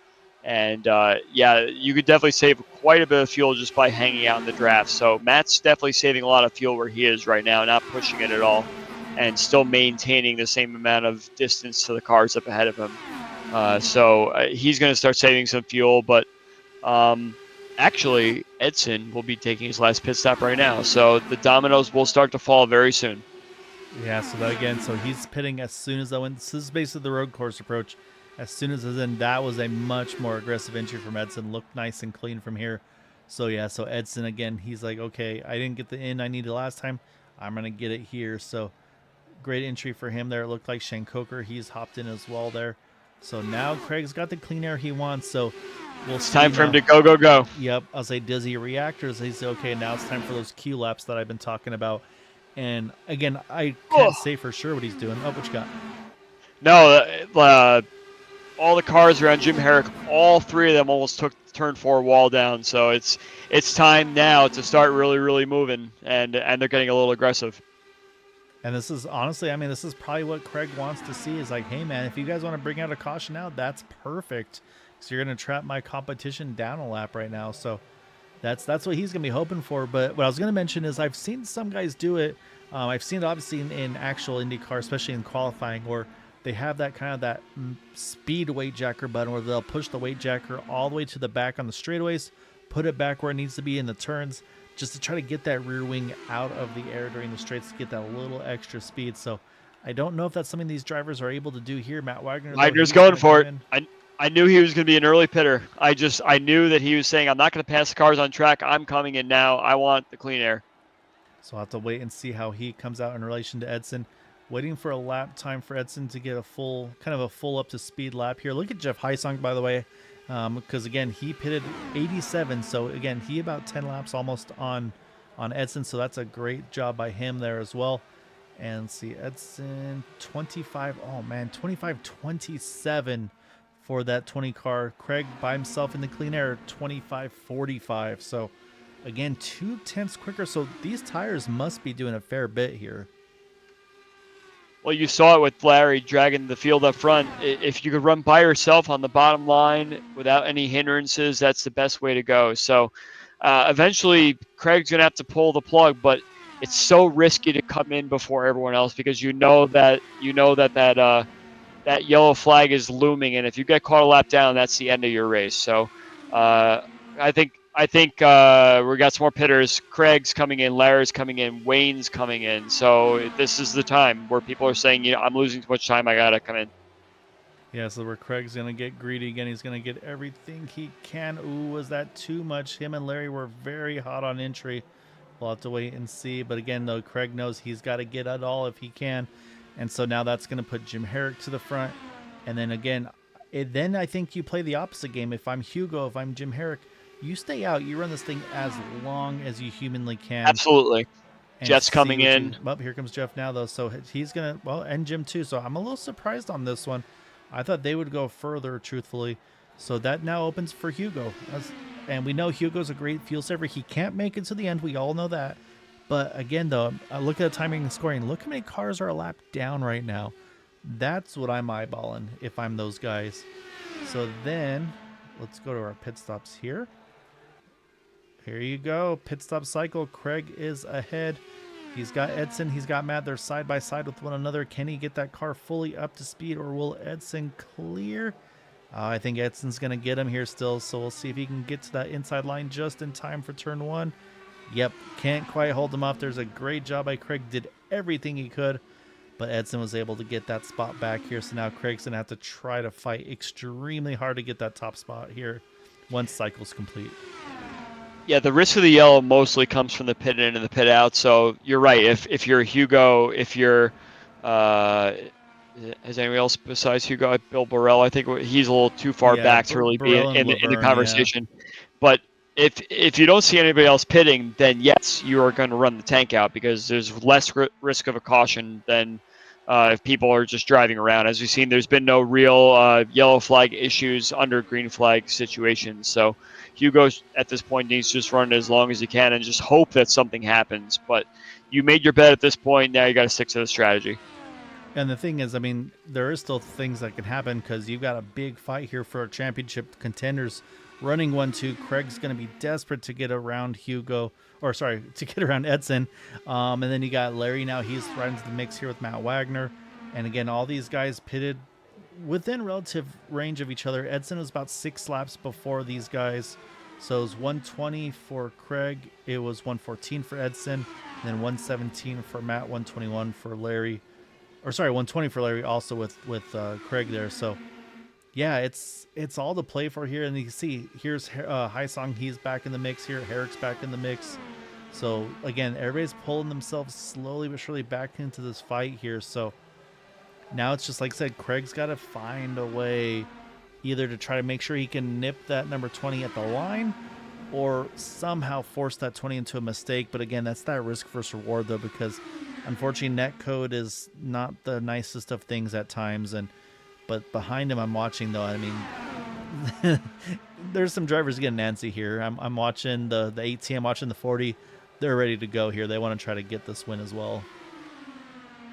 It's been going back and forth who gets to the line first. Craig has gotten to the line first twice, and Edson's gotten to the line twice. And it's all about the momentum and which lap you're coming out of turn 4 a little bit better than. Because, of course, when you're on the higher side, you're carrying a lot more speed, and you can usually outrun the car on the bottom side down the straightaway. This lap, as you can see, Edson's going to be the one leading the lap. But the last lap before this, Craig was ahead just by the tiniest bit. And look how close these cars are running together, Gael. It's going to change, obviously, once the tires wear. But Craig is giving it everything he can on the high side right now. He pulls ahead a little bit down the back straightaway. And as long as he can kind of arc it in such a way that he hangs side by side out of turn 4, Craig could pull. It looks like he might actually get a nose this particular lap. So it's all about the timing, and it's all about the health of the tires, which will obviously degrade as the rest of the race goes on. We got 21 laps to go after this. And that's exactly, we talked about at the beginning where drivers were mentioning, hey, if we hold somebody to the inside line at the end of that run, their tires are going to be struggling. They may not be able to hold the bottom as well. And it's exactly like you said, that time again, Craig, that's 2 laps in a row. Craig was able to lead by just a nose cone. And in my mind, that's only going to start to get worse and worse for Edson because he's going to have to keep that wheel in it. And at some point, obviously, they need to try to. They've raced with each other all season. You want to try to race hard but fair. But that 20 car, it might start to wash up a little bit. And again, also, we're still human. Mistakes can happen. If he tries to hold it too low, touches that white line a little bit, might have to try to catch it and wash up a little bit. So that's where a lot of things can unfortunately happen. So, and again, it doesn't look bad right now, but that inside line is very bumpy, Andrew. I know you've probably felt it with these cars. So they look nice and planted, but I'm sure the force feedback behind the wheel, though, it's probably pretty jolting. I'm getting a little bit worried right now about the behavior of these cars, Gael. Especially 2x2x2, not everyone's going to be able to hold that line. So I hope we can run this out here, but people are starting to get a little bit desperate now, and especially if they don't move after a while, there's going to be a couple of little, oh, there's a gap here, I'm going to fit my car in here, and that could really upset this entire thing. Oh, right there, I think there's maybe just a little bit of a neck. You saw that big bobble by Craig there, and so he's having to try to regroup there. And again, there was obviously no actual contact, but I think it was just enough to kind of that little bit of a net code that upset that 99 car. So he's having to try to regroup here. He's got to try to keep Matt pinned to the inside line, not let Matt jump to the outside. And I think he's just about done. So now he can kind of regroup. All right, let me get that momentum back that I had. But the thing is, when that happens, like you talked about too, that's gonna some drivers are gonna see that, hey, here's my opportunity. Let me try to get that outside line, the middle line, wherever somebody's not, and try to fill that gap. So. But again, that's also that netcode risk we talked about, where unfortunately this is over the internet. So it's what the drivers feel and what the servers feel isn't going to be the same. So there'll be times where, I mean, we saw it last week. Unfortunately, I even talked to Peterson pre-race where he's like, "Yeah, we had feet between us, and just there's nothing nothing that you could do wrong because I guess you guys chatted and you mentioned that." Hey, I thought I had left you enough space. And it's like, yeah, you left me more than enough, but iRacing deemed it that, nope, you were too close. So that's unfortunately the risk as well that you take. As here comes Jim Herrick there. He's going to roll that 4D car up to the top.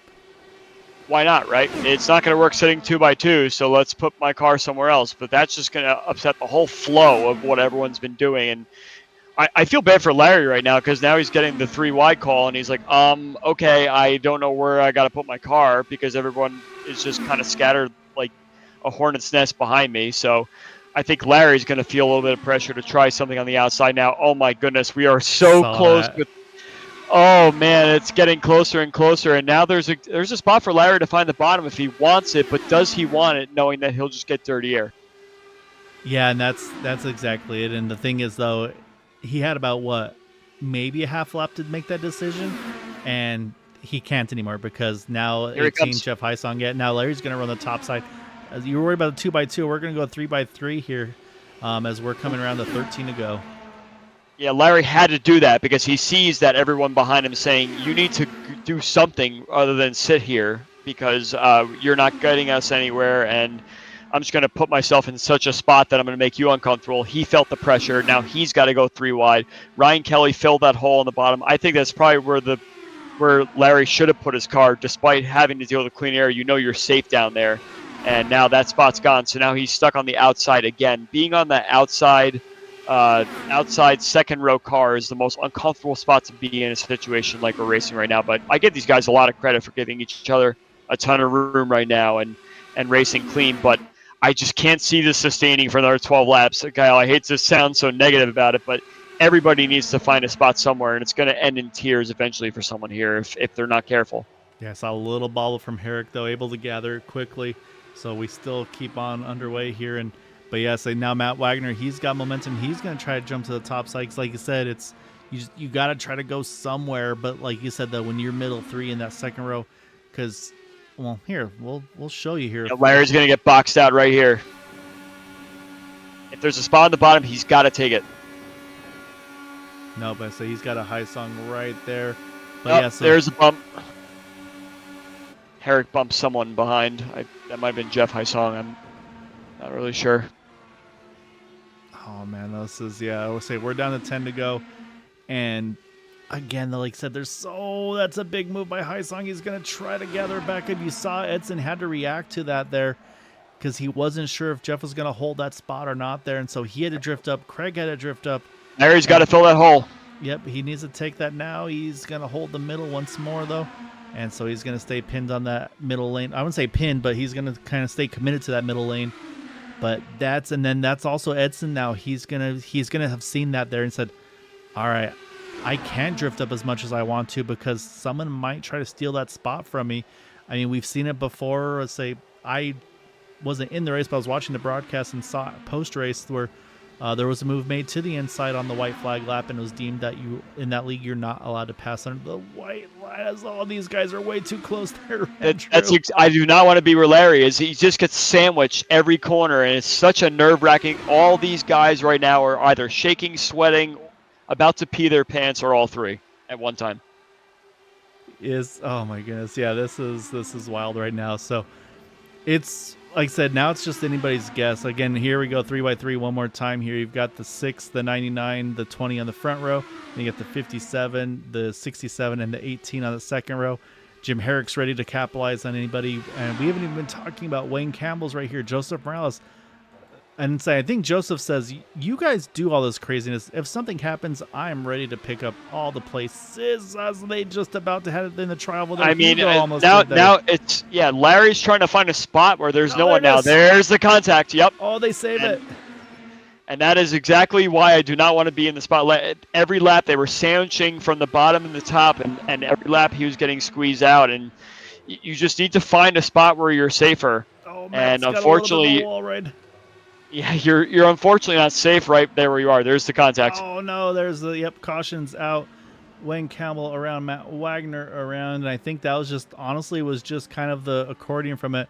Matt's going to try to loop this car around here. Not the donuts he was looking for there, but yeah, you're right though. I mean, this was laps ago waiting to happen, and this should still be a restart here, but this is caution with, I believe, 5 to go. This is the joke. No, is always. I think we're done. It might be a one-lap shootout. Maybe a one-lap shootout, which that could be the worst thing for Edson, as it does look like Edson is a net ahead of. Well, okay, I was gonna say, look for a second, looked like Craig was gonna try to jump around him there, but yeah, this is gonna get intriguing here. So let's go back. We're gonna focus on Matt because unfortunately he was kind of in the middle of a lot of this on this last part here. So we'll go full speed there. There's the contact initially. I don't know how either of those guys hung on to it, but then Matt's got that momentum lost in that number 6 car. And I mean, you could see Heisong there. He's trying to make some big moves. Hugo, Hugo gets a little bit of a bump from Herrick. That bumps Hugo up into Matt. And then right there, yeah, you see Matt and the 42 Wayne Campbell. They get together. And again, I'm barely able to keep up speaking that while it's happening. And I'm not even behind the wheel, and because that's at speed. So, I mean, behind the wheel, I just don't know how these guys do it. So, I think this might be a one-lap shootout, though, like you said, Andrew, which, again, to me, that's where Edson could be the most vulnerable, potentially, on this restart. So, Craig's going to have to start thinking about what he's got under his sleeves here to try to make something happen. So, we'll be 3 to go here. We shouldn't get the 1 to go on the lights. And so, yeah, so what I think we're going to see here is on the 2 to go, and there's Ryan Kelly finally able to get that lap back. So, yeah, so we'll get the lights off on the 2 to go. So, yeah, it's going to be a one-lap shootout here. Well, you were saying you could barely speak your way through, but that's why I'm here, Guy Alex. I'm trying to watch the behavior of the cars as best I can, knowing what's going on if I was in the car, and I could see all this developing kind of from the what do they call it, the 30,000 foot view, which is kind of how I'm looking at these cars actually. Yeah, I could just tell that outside second row spot where Larry was just going to be the most uncomfortable spot, and I give these guys a lot of credit for racing as cleanly as they did, but you could just definitely tell that third row back was not willing to sit there because they're like, we're not going anywhere. We need to do something else. And Matt was making the outside line, especially through turn 1 and 2, which was kind of a no-go earlier in the race, really make that work and kind of keep them 3 wide all around the track. And that was impressive to watch these cars do that. It's quite the spectacle. I mean, I was sweating and I wasn't even in the car, so you can't speak. I'm perspiring. It's all coming together here. No, that was wild. So this is the part we're going to be keeping a very close eye on. Let's watch the lights on that pace car. This is going to be a telltale. Are we going to have a restart or not? And the answer is lights are off. So we're going to have a one-lap shootout here at Las Vegas. So again, Edson's got to roll out of it, let that pace car build the gap, and then get underway here. And again, he's our control car, so he can pretty much go as early or late as he wants to once that pace car is off the racing surface. You know, drivers are going to be antsy here, Andrew. What do you do if you're that 20 car? Do you just try to drag it as late as you can and hope there's maybe an accordion behind you? Or maybe just try to catch somebody sleeping on this one? Although I'm watching right now, everybody's kind of staggering off here, kind of different lanes. Edson's down the bottom. This is going to be interesting. I said these guys, this is where you got to still kind of make sure you're minding your P's and Q's. Don't drift back too far. Don't try to jump the start. Kind of get that head of steam because that's where the accordion's going to happen. So pace car's just about in turn 3, so they still have a ways to go. And yeah, I'm going to be very curious to see, is Craig going to have enough head of steam to try to do anything, or would he need that one extra lap possibly? It's really tough to tell, actually, because it takes a lot for these cars to wind up, and Craig needs to be right on Edson's tail as soon as he starts going. He almost has to kind of hit the throttle the exact same time of him. If Edson gets even like a 3 or 4 car gap, I think it's over. We'll see what happens. Yeah, Edson's waiting a little later to go. It looks like Craig's getting ready, and we are rolling. So far, looks clean through the field. And here you go, last lap here at Las Vegas. I think he might have a shot. He might have a shot, but Edson's going to hug that bottom line. And I unless Craig gets a lot of overlap on the back straightaway, he's arcing it down, right down the back straightaway. Jeff is there. He might have a run on the outside here, but I think Edson can hang that bottom line. But this is going back to that 25 laps ago situation. If Craig can exit a little quicker, he might beat him to the line. Oh, I think he might have it. Look at Haisong on the inside. I think Haisong's going to steal it on the apron there. I believe coming to the start-finish line, the apron is open for business, and Haisong's going to grab this one, Andrew. That was incredible. Jeff played that perfectly.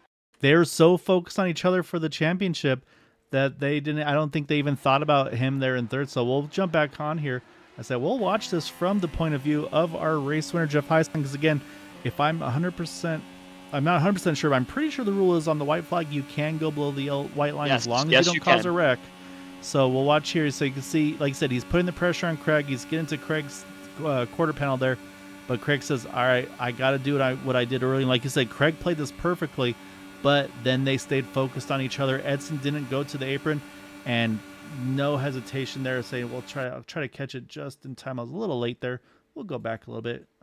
And yeah, so I'd say there's no question, though. Haisong's got this one at the line, and there you go. I'll say, we'll wait for it to update, but I think it's hundredths of a second. So that would have been a huge win for Craig. He made the right move over Edson there, but unfortunately, a certain number 18 car got the better of the two of them. What a great job. And like we said, it's not all about the points, not about the championship. These guys just want to win races, and that's exactly what that 18 car just did here. Yeah, missed opportunity by Edson 100% to take that apron. He really let that one go. That's all on Edson missing an opportunity there. If you're leading that race, the first thing you do coming out of turn 4, you go down to the bottom and block that off. So just very, very lucky for Jeff to catch Edson sleeping in that instance. I'm actually kind of shocked that Edson didn't take that line down there, but you're right. I think he was more focused on where Craig's exit was that he didn't even really think about it. So I can attribute and attest to that fully. So unfortunate there, but one man's blunder is another man's success here. So good one on the number 18 car. Yeah, no, it's a huge win for MSA. We've talked about the tough luck he's had this season. So to be able to get the win here in the second to last race, that's going to be huge for him. And so before we get to those interviews, though, let's pull up our official final results. So we got to jump back live for us to do that because it doesn't like to cooperate usually, as it will be Jeff Haisong by 13 thousandths of a second over Craig Forsyth. And so there's the difference there between Craig and Edson, though. It was 100th of a second. So in kind of almost a huge gap, really, when you think about it, with the way they were coming out of 3 and 4. Then Hugo Gloss, Jim Herrick, great top fives for those guys. Joseph Morales as well. They're in 6th. Larry Yingling, he was, like I said, I think he's probably the most exhausted of everybody after being stuck 3 wide there for as long as he was in that 67 car. Wayne Campbell, Frank Irwin Jr., Shane Coker in the top 10. Matt Wagner went ahead and hit pit road, but unfortunately, I said not the result that he was based on where he was running tonight. Bill Burrell there in the 12th spot. And then you've got Gary Laverne, Ryan Kelly, both one down. And then, unfortunately, Mr. Peterson, early retirement there in the 36th car, which I missed somewhere there, unfortunately. But, just unfortunately, a speeding penalty. Or, no, sorry, unsafe entry, I believe it was for him that got him those couple laps down. So, but yeah, so that is going to be our results for tonight. So let's go find some drivers here to have a chat with. See if Edson's made it over yet. Sometimes SA takes him a sec to get onto Discord.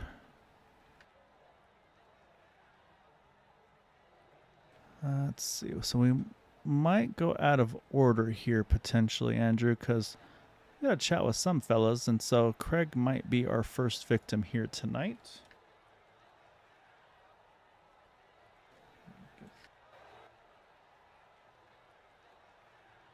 All right, so we're going to go off order a little bit. We'll jump over to Craig first. All right, let's grab Craig on in over here. So, Craig, we're going out of order, so we'll go runner-up on the first interview here. But you were fighting... I'm not sure where Edson is. Yeah, he usually is a minute or so afterwards. But, man, first off, you had to fight really, really hard that race. We were watching the pit stops. I think you made both Andrew and I kind of like, oh, that looked close. But that's, every time I watch you race, I mean, you've got the pit entries down to science, but I mean, was this one of those ones where like, were you basically giving everything so that if I get a penalty, I get a penalty on those entries, or did you feel like you still left a teeny bit in the bank there? Oh no, that was not going full crazy. But I mean, you had the only way I was going to get past Edson was to pass him in the pits. So I knew I had the fuel on him.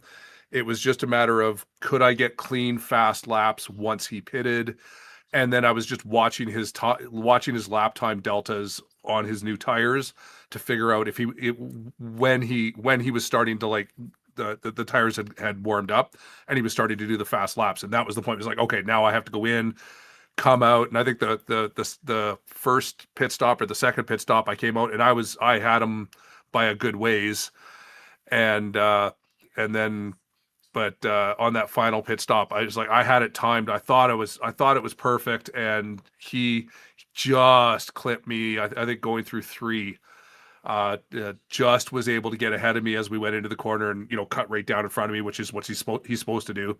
And it was like, had I been, I don't know, a tenth of a second faster, and he wouldn't have been able to clear me and cut down. And that was the difference at that point. That's what this track, the guy who leads the race controls the race. So the only way you're getting by him is in the pits, or if he decides he wants to let you by.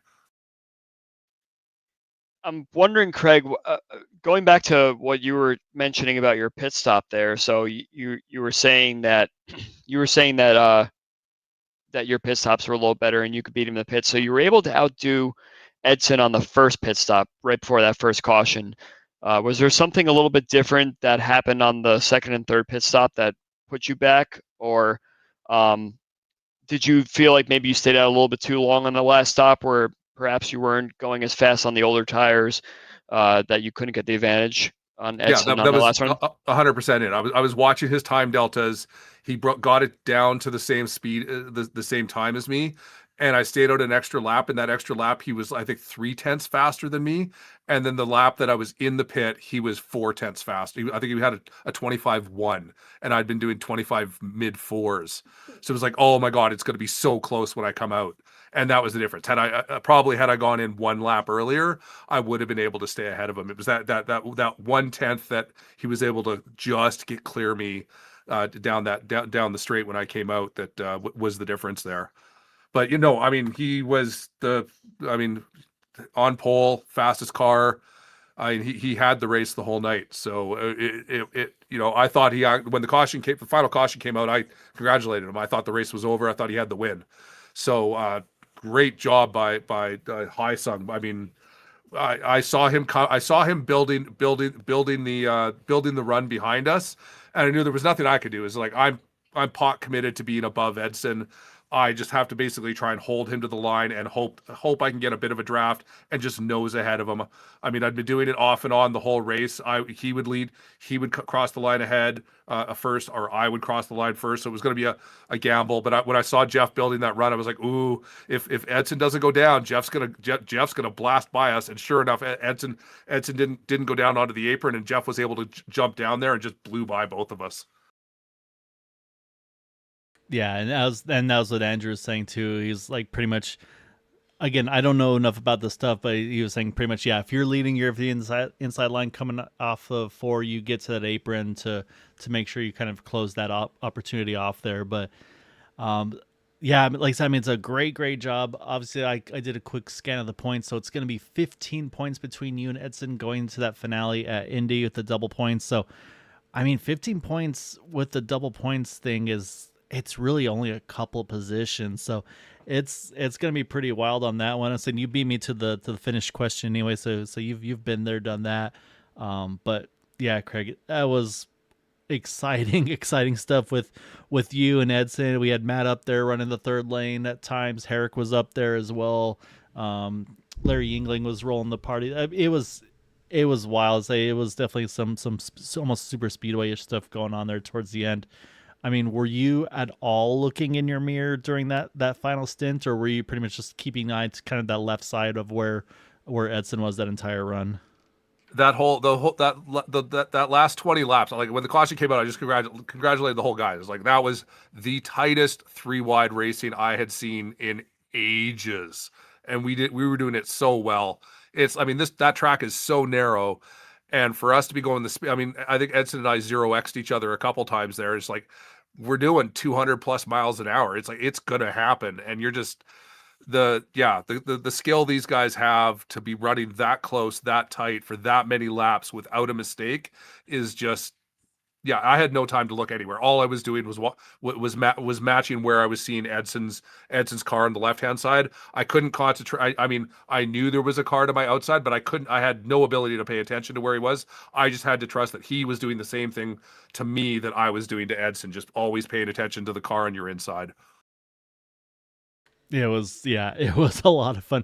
Andrew and I were pretty much sweating just watching it. So yeah, it was an amazing job tonight, man. And so before we let you go and enjoy watching it and debriefing with it, as always, got to give you the floor for any thanks and shout outs for that runner up here tonight. No, I got to thank the whole 40 Racewear team. Jim over at 40 Racewear running the crew. Bill was joining us tonight. That's our team. We weren't able to get Chris in tonight, so hopefully he'll be there for Indianapolis in 2 weeks. I hope all the fans have enjoyed the racing over the season, and hopefully everyone will enjoy a big packed race for the season finale at Indianapolis in 2 weeks.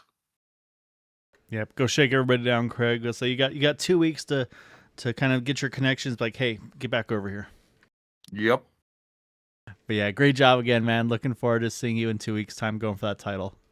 No, thanks guys. Talk to you later. Stay safe. All right, Andrew. Now we got to go one spot backwards and say we're a little out of order here tonight. And saying this is one of those ones where so we'll grab Edson on over here. Say could be still a happy Edson, or it could be one of those ones where it's like, oh man. And so we joked, Edson, you got pole again. So that's always is pole good? Is second place better for qualifying? We never know. But I mean, you did a great job tonight. Got the pole, led the most laps, and got back to the front during the pit stop cycles. I mean, how hard were you having to drive really hard to try to keep it up front, or was the clean air kind of making life easier for you? Hello guys, good night. So quite frustrated, of course, because the pole leading almost the entire race and finishing third. Of course, it was something that I didn't like. About the race, I was concerned in the beginning about the fuel.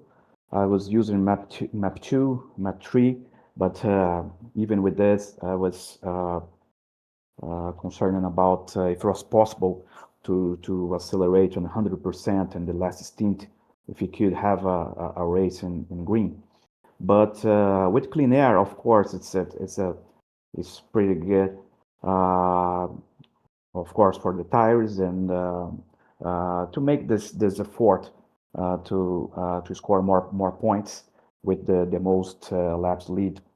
And of course, how I was in front, my pit, of course, it would be earlier. And in the first laps after the returning, I could make 2/10, 3/10 faster. And even with the good pit stops of the guys, probably I will be in first when I will be returning. Except the first stint, because I was too conservative in my entrance of the pit, afraid to get a black flag, and I returned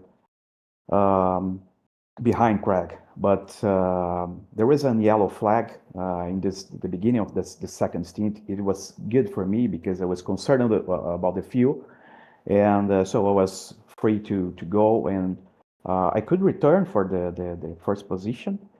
And so I was controlling, and the 2 pit stops after I could return in P1 of course, with a little difference, both of times, almost Forsyth uh, got the P1.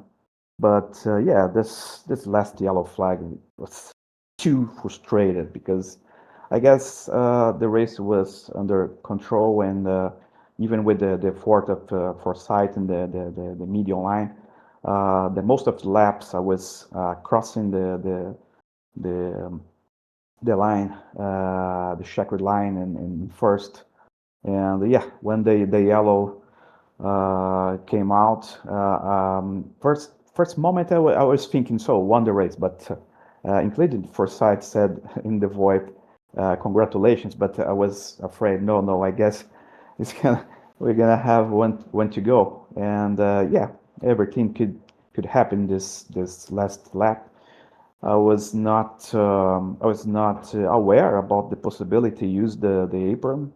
Actually, I remember uh, some weeks ago when we run in I guess in Auto Club or Michigan. I don't remember.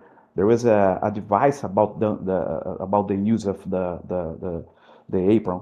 It was not allowed, and so I didn't decide to go there. And yeah, of course, with the draft, they could get a good speed, and yeah, for me, it's this last yellow. It was a kind of punishment.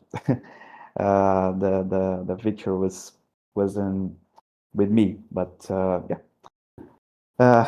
let's face that. And so I could during the race was confident to add some points for the grand finale, but yeah, maybe this points, I don't know, 14 or 15 points, not so much points for a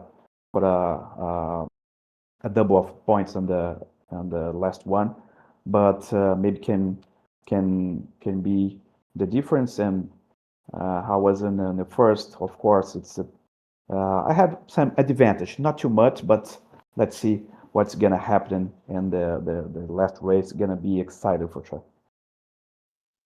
Yeah, it's in. I hate to break this to you, but you know what happens when you get pole position, and these unfortunately these things tend to happen. You need to qualify second to have the success, and unfortunately, I mentioned that on the starting grid, but I hope I didn't inflict any bad luck on you there. But you did kind of answer the question I was going to ask you regarding the apron on the last lap. So I understand that I actually had kind of thought more that you just were focused so much on where Craig was on the exit of the corner that you didn't think to go down there. But now I understand that you had not thought about the apron as usable track at the end there. So instead, I'll ask you on that restart. Gael and I were speculating what you should do in order to get the best advantage. If you should lay back and go very, very late, or if you should kind of do a jump and try and get maybe 3, 4 car lengths ahead of Craig so that you can make sure that you can hang on the bottom side of turn 3 and 4 without him getting a slingshot run through there. So do you think that on your green flag restart with 1 to go that you made the right decision by going when you went? Do you think maybe if you went earlier, it could have been different, or later to try and maybe fool Craig on when exactly you were going to start accelerating? Yeah, with some minutes after, I would say I would do it different. Maybe I would take a little bit longer to accelerate, to give less draft for them. And yeah, actually, I should have asked about the apron because I was too confident it was not allowed. And yeah, I should have asked, and I don't know if I would win using the apron. Maybe Forsyth could win, and I would be in second. But yeah, maybe I would do two different things. To ask about the using the apron, if it was allowed or not, and probably I used the medium lane in the turn 3 and 4, give the white line for another guys. Maybe so it's hard to say now because it's already done, and yeah. frustrated, but yeah, it's another podium. It's a good position, good points, and I still have some points an advantage for the second, and it could be. I hope it can be interesting and useful for the last race. Yeah, I think the last race, it's gonna be so much fun to see you guys go for that title. And I had the same question as well.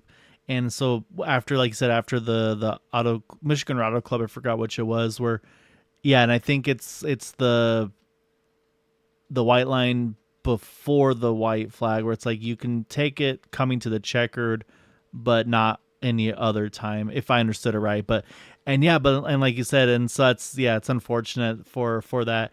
I mean, I guess the silver lining, I guess, is that maybe it was Jeff that won instead of Craig to again minimize the points loss potential.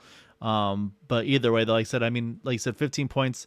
I've been watching the points after race, and I mean, you guys have been going back and forth, back and forth. It's been really wild to watch. So, but again, definitely don't hang your head on this one. You did a great job tonight, man.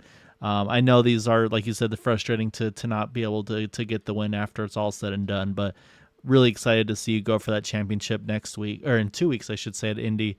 So yeah. So before we let you prep for that, though, Edson, as always, definitely want to give you the floor. Any thanks and shout outs for that podium Mhm. this evening. Yeah, yeah. About your remembering about the apron. Yeah, I was afraid to use, and I was afraid, of course, to have some penalty for the last race, and so I thought Yeah. let's do to make the regular decision. Yeah, send hello for my teammates in Brazil from Linear Energy Racing, and I hope to have some guys sharp for me and for my team for this last race, and it's gonna be a great one for sure. Yeah, but say go get some of your leaner guys to come help you out. I say if Raphael's around, we know how good he is too. So yeah, it'll be a lot of fun to see. But again, great job tonight, Edson, and yeah, look forward to see you in 2 weeks going for that championship in Indy. So good job tonight, and good luck in a few weeks, sir. Yeah, thank you guys. Take care. Thank you. And then Andrew, a non-interview update. I have a message from Larry Yingling, and it is that he needs new pants. I don't blame him at all. I Just so did you're mention aware. that there was pooping the pants and the sweating and etc. during that, Yeah, so I I didn't. don't blame him. I did not request to find out which specific reasons he needed, but just an update though. However, now we got to get to this sneaky fella, this Jeff Heisong guy, who was we were all watching Craig, we were watching Edson, and then I saw Jeff peeking there down the back stretch, got a big head of steam. And did it just feel like the kind of the doors parted for you there, Jeff? And he's like, they aren't leaving me the apron, are they? I mean, was that kind of a shock to you there at the end? I think Christmas came early. As soon as I saw the apron open, I still am thinking there's no way that happened, to be honest with you. Yeah, so I guess my only observation, Jeff, is that typically in these heavy pack race situations, guess who comes out on the wrong side of it, and that would be you. So what was your thought during all that close racing there? Did you think that your card's gonna be up soon and you'd be finding yourself catapulting into a fence, or did you have a lot of trust in the guys around you, and did you feel like where your car was placed on the bottom there for most of that was the safe place to be, and also to pick up some spots? So I just want to give a shout out to the guys 1 through 15 on the track. I mean, that was some of the best intense 3-wide racing I've seen in years in the league and just in general.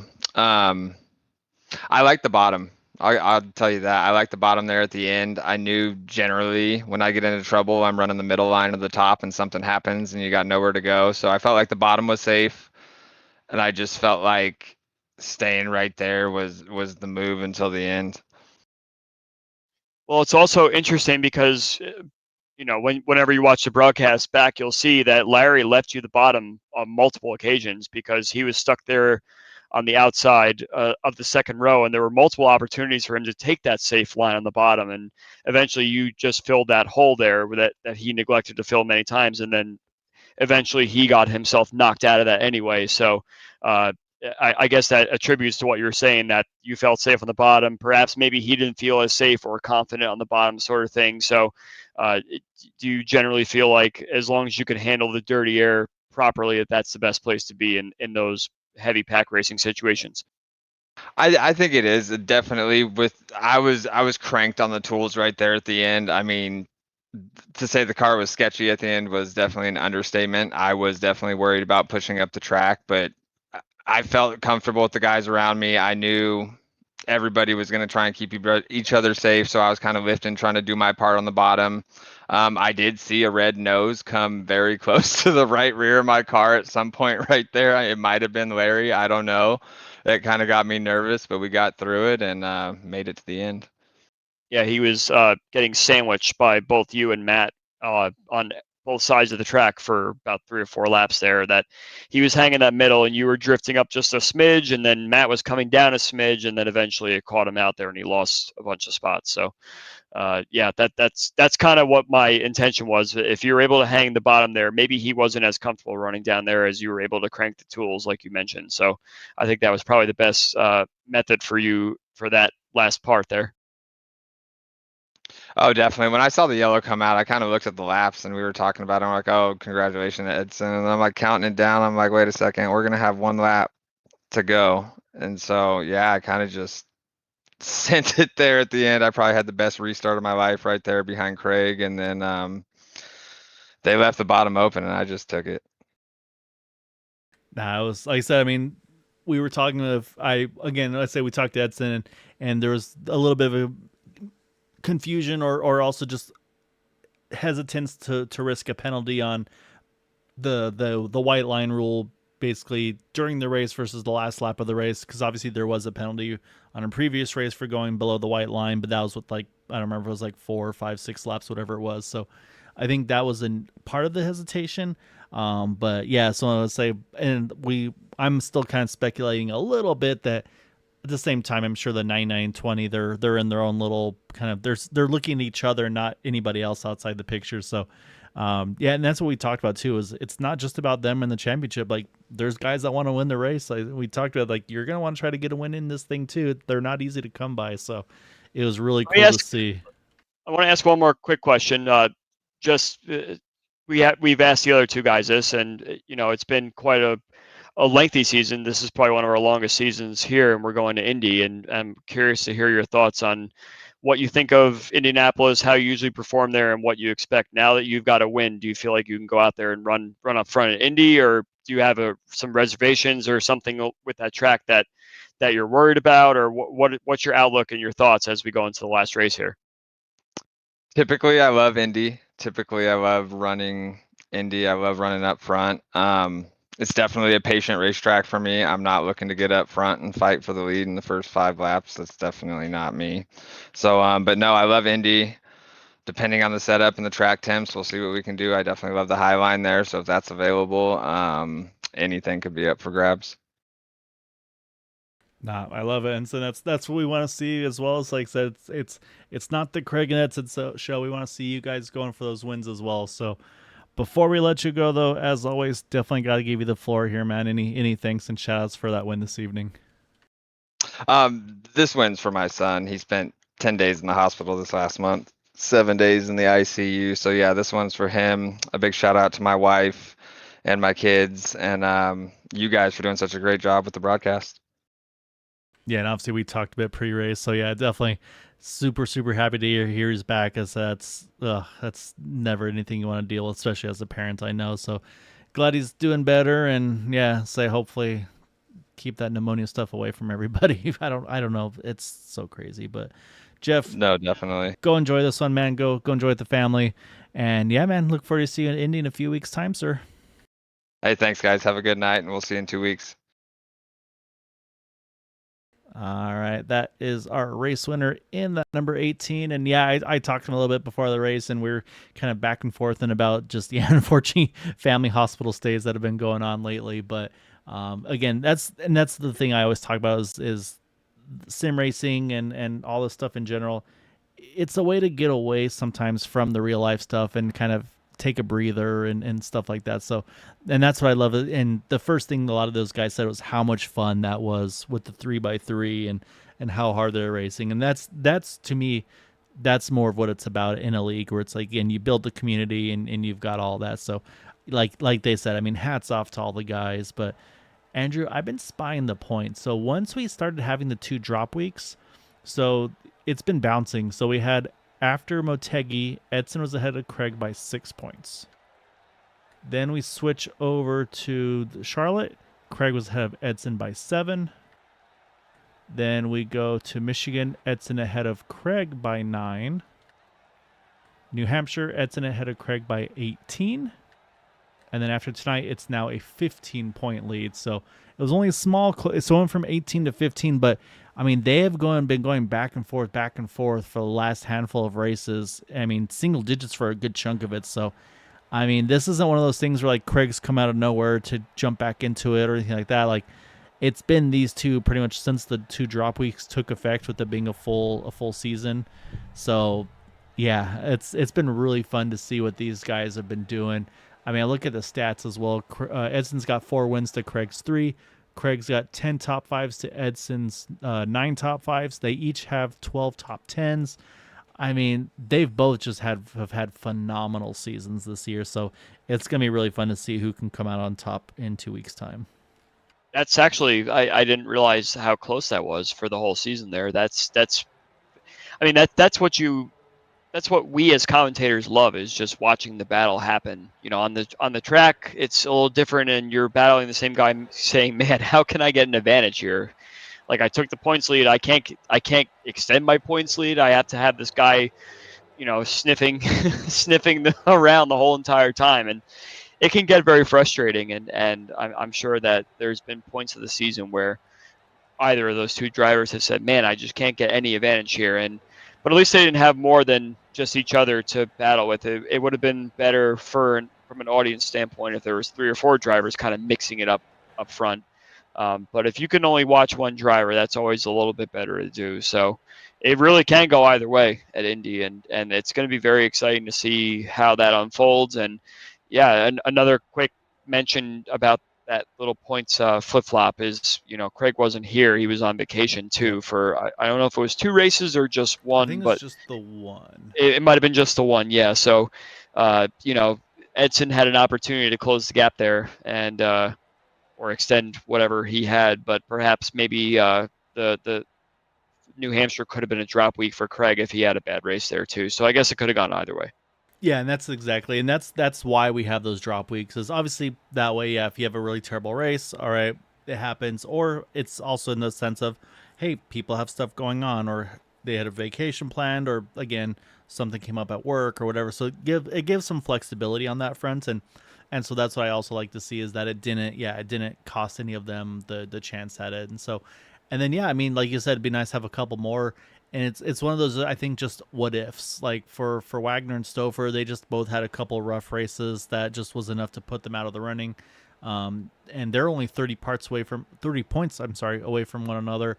And then also for the top 5, I mean, with Jeff's win there, he is now only 5 points away from Hugo to try to jump the top 5 in points. So I'll say there's always those little battles. Everybody's, again, we're all competitive. We're greedy. So I'm sure Jeff's looking at points like, oh man, if I can do well at Indy, I could actually snag a top 5 in the championship. So they're looking at it. Don't get us wrong there. So yeah, what a great race though tonight here at Vegas. That was a lot of fun. And like the guy said, I mean, that was 20 something laps of those guys just going tooth and nail. Just unfortunate, just a little bobble towards the very end, which could have been way worse. Obviously not what Matt was hoping for, but still, though, I mean, those guys did such a good job tonight. It was so much fun to watch this one, Andrew. Yeah, definitely. I mean, I'm so glad I filled up my water bottle before we started because I, I would have definitely lost my voice for the interviews for that. But yeah, just a quick little anecdote for my own personal racing. I'm in the Classic IndyCar series that runs on Sunday afternoons, and very similar with the points drop situation. My worst finish all season of the races that I attended was sixth. So I went into a race a couple weeks ago and wrecked out on the second lap, and ordinarily, like my teammates were saying, man, that's too bad. I said, you know what? It doesn't matter because this, if I finished seventh this race, this would have been a drop for me. So you kind of take those into stride too, and don't let that get you down because you can easily still be in some good points battle, whether it being a good race or a bad race. So that's why I mentioned if Craig happened to have a bad New Hampshire race and he finished like one spot worse than his worst finish, that would have been a drop regardless of him doing the whole race or not. So those things play out for if you're doing well all season and consistency matters, then it doesn't really hurt you too much. Yeah, it's gonna be a lot of fun to see. So that'll be it for us tonight. Like I said, in 2 weeks' time, we'll be bringing it home for Indy, and then we'll have a little bit of an off season. I'm sure there's gonna be some fun races here and there. So definitely check out the Discord. Website is area51iracing.com if you're interested in doing some open wheel racing. I said we were already discussing pre-race some ideas we had, but first we got to crown a champion. So we'll do that in 2 weeks' time. So Andrew, as always, man, it's a pleasure doing these with you. It's so much fun. And then, yeah, everybody that was popping in there, say Mark, say the Onyx Racing League, they got Matt back to do some Battlefield, so hopefully they have fun over there. But everybody watches and supports us. It's so much fun. I'd say love interacting with you all. So, as always, though, until next time, take care, stay safe, and have a good night.